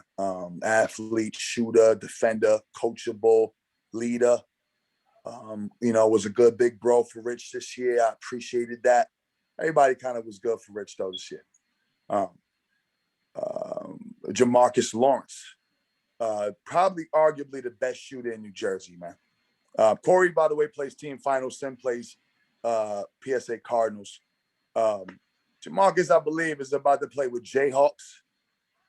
I think a lot of the other Jersey kids is either doing we got kids like Christian Jean Pierre and Jaden Collins and Malachi Johnson. They got their own teams they play with. Some play Rio, some play, Panthers, Bulldogs. I can't keep up, but everyone's got their own situation. But the top guys, and we got Rich obviously coming back as a sophomore. So without anybody being, recruited, that's the bulk of the returning good players that are they know they're gonna build around. And with Sim and Corey being ranked so high as sophomores and juniors, we would have had a national schedule this year. So we're already slated to be back in a lot of major events next year, with Sim as a junior, Jamarcus and Corey as seniors. Those guys are, they're looking to match those guys up. So we're going to be all over the place next year, man. Next year is going to be crazy. I think we're in Hoop Hall, national televised games. Schedule's out of control, bro. And you're just blessed to have some young talent. And I think that's the good thing about Roselle Catholic that's kept them in this conversation is that, they have that process where they've usually got a really good young kid that's ranked while there's a really good older kid. You know what I mean? And they're getting groomed in the culture of the program. And, some of that trickled off this year just because you couldn't operate normally. But there's a lot of culture and tradition in the program. I like it. I got to meet a lot of these older players that will come back and work out. Nas Reed Briscoe will come to the gym and talk. I had Nas talk to Rich, and it's cool, man. You know what I'm saying? That's I kind of wish we were able to get to that point at the shore. Where we were you know what I'm saying, a dynasty too, where we were heading in that direction, really. But just where guys come back and play, and we're our program is older guys teaching young guys. That's already embedded there, and they got good parents, and the kids are cool, so it makes it easier to coach them.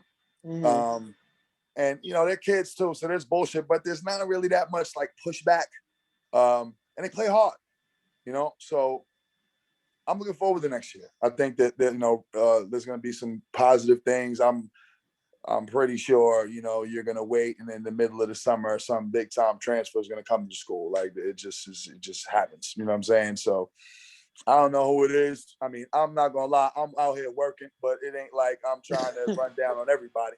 But I got a couple of dudes I'm on right now. You know what I'm saying? And you know, I'm trying to do my part, man. But there's a lot of help there. It's a great structure, you know, on all levels. And I enjoy working with Dave and E and Jamal and, you know, Brian. And I enjoy these guys. Now, you've also joined another program called the PSA Cardinals.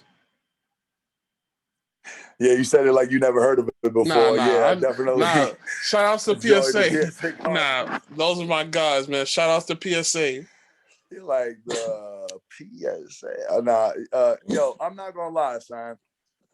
I've always just been impressed with things. I don't listen to everybody's rumors and all of that. There's good and bad about everybody. You know what I mean? And yo, you can, you know, I was always about like, yo, I want to see the kids go to college. So I always just was impressed at the way that kids would leave programs and go there and get more visibility and exposure. And, you know, the coaches did a good job preparing the kids to play. They would go far. I mean, got pros coming through the program.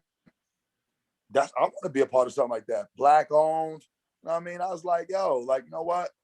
And I'm thinking about who I want to like stay with. Like, I'm not trying to move around like, cause you know, it was like Brooklyn Wrens, New Heights, Broncos with smoke. I'm like, I just want to build with somebody, get embedded with an organization. And, you know, they have, again, you're a part of this now, this brotherhood, this family of kids that have come through the program. And, you know, I don't know all of them, obviously, but I know of them, and I know them because I've coached it with them, against them, some all-star games, some events, you know, New York versus New York, you know, you bump into a lot of the kids in these events. So, you know what I'm saying? Like, I knew these kids, you know what I mean? But I didn't like, sorry, someone keeps trying to call me. Cool. I didn't like, I don't like know them. So I like, what happened on my way in was I was asked to contribute to 8th grade. So I actually like 8th grade because, again, I've been doing middle school forever. You know what I mean? So I like the 8th grade opportunity. I wasn't a coach, but I was just, you know, involved with the team and helping coach and practice and all of that. Like, because I really couldn't take even if I wanted to, like a hands-on role, because I'm really more full-time committed to RC. And you know, it was even hard to make some of the trips. So, you know, I started my commitment first with Roselle Catholic. I honored it, and you know, I finished the season with them, and now we're just kind of doing like some tournaments and stuff moving forward. But there's a good group of guys involved with this 8th grade group, some really good players on all levels. You know, so it's cool to like network with the guys. You know, some guys don't know me, but they know of me. So it's like every time I get introduced to somebody, like, oh, yo, and it's like, oh, like literally last night I just had a conversation like that. So like, I'm just, you know, kind of slowly tapping in with everybody on every level. You know, shout out to my guy, Joe Brown, my guy, Gee, CJ, Cam, you know, Donovan, CJ, you know, we all on the 8th grade doing our thing. But like, you know, Joe Brown, these dudes, man, they bleed PSA. So, you know, it's like, I'm like catching up with who's in college through PSA and who's home that needs workouts, because I got a gym. So I'm trying to work kids out because I got my own little training thing I do, concrete rows. So you know, I'm trying to be an outlet now. Like, all right, well, we got kids that need to work and I got the gym. So send them, you know what I mean? So now I got like, you know, kids in the program coming through to get to work, you know, along with kids I have history with. So it's a good situation right now. I'm enjoying the association. You know, I like having a good reputation. And if you got a reputation for putting all your kids in college, and I just watched you put 12 kids in college off the pandemic without putting the jersey on, you know what I'm saying? Even my man Jake Carlos recruiting went crazy and he didn't even play a game. I'm like, that's impressive. So, you know, I wanted to be a part of something like that. So this is my first year associated with PSA. You know, shout out to my man Gooch. I harassed Gooch on Twitter. Son, introduce me to Munch, introduce me to Munch, introduce me to Munch. And he's like, yo, just wait, the timing ain't right. And then he called me one day and was like, yo, you still interested? And I was in the middle of talks with Jay David too. And he was like, I was like, all right, if y'all, the only difference was Jay David wasn't gonna do no 8th grade. So they was like, nah, we got 8th grade and we got this team and we about to put it together. So I spoke to Geese and then the rest of the coaches, and had a couple of long conversations with Munch, and our visions aligned for what he needed and what I was willing to do at the time. Because obviously 8th grade benefits me with Roselle as well, just being in the bag in the pool, backstroking through here, seeing what's going on. So it's ideal.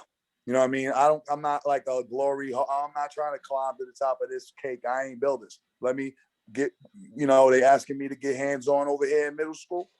So with the time I have, I'm involved with the middle school. And, so far it's been pretty good, man. Got some good players. And I'm excited about the future. So before I lead into the final question, this is the segment of the show that I love to do. If you could go back to a time, on a time machine to, say, 1996, what would you tell Vern at 16 as he's making that transition to go to Marist High School, before the coaching, before all the real estate stuff? What would you go back and tell Vern at 16?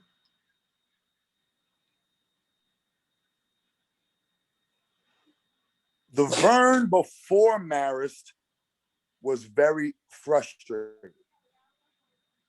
And didn't like getting blown out at Brooklyn Tech, being a joke with my mans I'm playing with, Brooklyn USA. And, my relationship with my dad was a little rocky at the time, you know what I mean? So I was kind of trying to escape a little bit.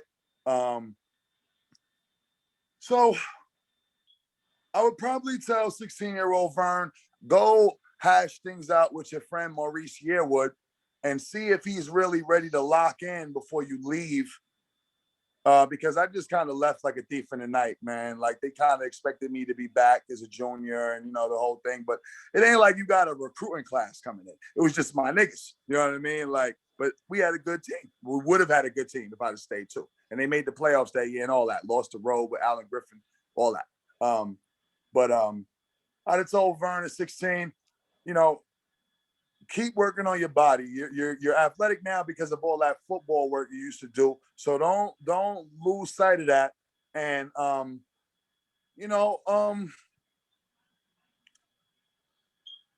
and just be aggressive. You know what I mean? Like, but I was always aggressive.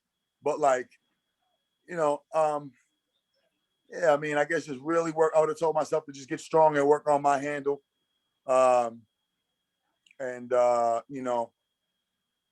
Because at the time, like, the move to Marist was the right move. You know what I mean? Like, it really propelled me onto like a higher level of basketball in high school. And it put me instantly on the level of all my AU teammates. You know what I mean? Like, instantly. You know what I'm saying? So I would have just told myself before all of that, I mean, I didn't really have any bad experiences. So I guess try to, be more patient with your parents and try to communicate a little better with them, even though they don't understand your journey. And, I wish I could have had a third party, that could have been speaking on my behalf to my parents about a lot of things that were going on at the time for me, directly to them. So I might have actually told myself to go find a mentor or go find a respectable voice that could come talk to them about my potential, so that they would understand that they need to let me walk through these doors. You know what I mean? Like, and not be fearful. And, they didn't let me take the risks I was willing to take. So I would have probably told myself, keep working on your body, go get a mentor or a third party, and, and just keep going, man. Cause I was hungry. Just keep pushing and don't worry about nothing. It's going to work out. But yeah, I would say stay in the lab and get strong and find a mentor. Indeed. Final question. What's next in the future for Laverne Goulbourne and LG Estates and everything else? LG Estates is ongoing, man. That's what keeps the lights on, bro. You won't see me doing basketball if, you know what I'm saying? So like that gotta happen. That fire gotta burn. I mean, come on. You know what I'm saying? So LG Estates is omnipresent. even though you don't see it, there's a hologram. I lean to the left. I got the suit on. You know what I mean? I'm in a sweatsuit. I'm in a suit. You know what I'm saying? So, but like, it is what it is. You know what I'm saying? I work and I make time for my real estate clients. I really focus more on luxury real estate, so I don't have to do as many deals to generate a decent amount of money. So that's cool. That's always going. Trying to, you know, one of my boys that got into real estate is doing really well with development. So I'm trying to see if I can segue into that any way possible. I got concrete rose hoops, man. I'm a trainer. I lend my efforts to those that are willing to participate. I was lucky enough to move into a building a couple of years back that had a court in it. So I have a court in my building. So I go downstairs and train guys. So that's been very advantageous. And I just got it back like literally April 1st, boy. And I'm already probably had like 7 kids in the gym. So getting on this training is good. Contributing to PSA Cardinals in any way possible.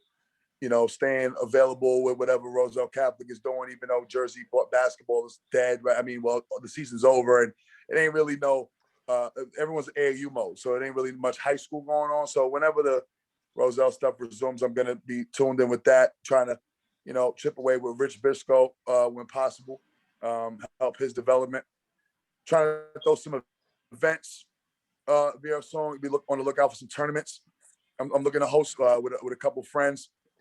I was able to meet a dude. You probably know African Ike, man. This is probably one of the best dudes in basketball. So this is my guy, man. You know what I'm saying? So, you know, might be putting something in the pot with my man Ike, and you know, just trying to deliver something worth attending. You know, and seeing how that goes, man. You know, so yeah, training. Growing these associations with PSA Cardinals and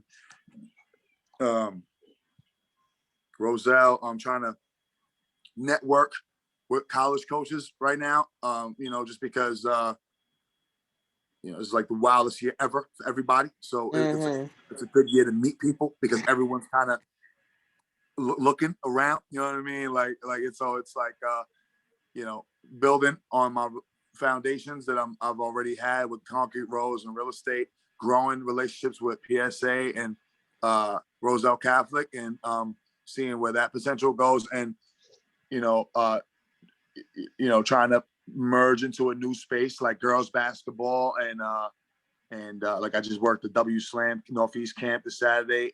You know, and the girls scene is very competitive. I love the energy. So I might try to see how I can get involved with some girls. And you know, try to do some events, man, and you know, network, bro, and just be solid in terms of my reputation and what I deliver. And you know, I mean, in a week, news is already traveling about the quality of my workouts. Like my DM is on fire. So, you know, at concrete.rose.hoops on the gram, Concrete Rose NYC on Twitter. I'm out here 7 days a week. I'm in the lab. And, you know, I'm just head down, Dave. You know what I'm saying? I'm you know, WordPress took me to another level. You know what I mean? Like, there's something about to happen that's about to take me to another level, man. Hopefully I get to, you know, walk on a college campus as a coach one day. You know, I'm hoping that these affiliations that I'm nurturing will grant me those opportunities. And I'm optimistic, man. I'm trying to be a good dad, bro. I got a daughter, you know what I mean? I love my daughter JL with all my heart. You know, everyone that's been around me has met my daughter, man. Like so, you know, I done dragged that little girl through a lot of gyms, man. You know what I'm saying? But building, and so I can leave time for her. It's my only growing, nurturing, networking, consistent presence. And you know, and maintaining a solid reputation throughout all of that. Indeed. Vern, thank you for coming on to share your testimony, and I wish you, LG Estates, and Concrete Rose nothing but the best moving forward. Thank you, Dave. I appreciate you allowing me on your platform, brother. You're a good one. My God. Well, everybody, this is episode 115 of Hoops Talk with Dave's Joint. Shout outs to my guy, Vern. We've been here for like 3 hours, but it's all good. We got 3 hours. Yeah. We got the stories. For everybody from Flatbush, Marist High School, Sullivan, Bridgeport, PSA, Roselle, South Shore, and every Everywhere. place that has been associated with Vern. Go check this out on YouTube, Facebook, and IGTV. Stay safe, stay blessed. Peace. Thank you, Dave.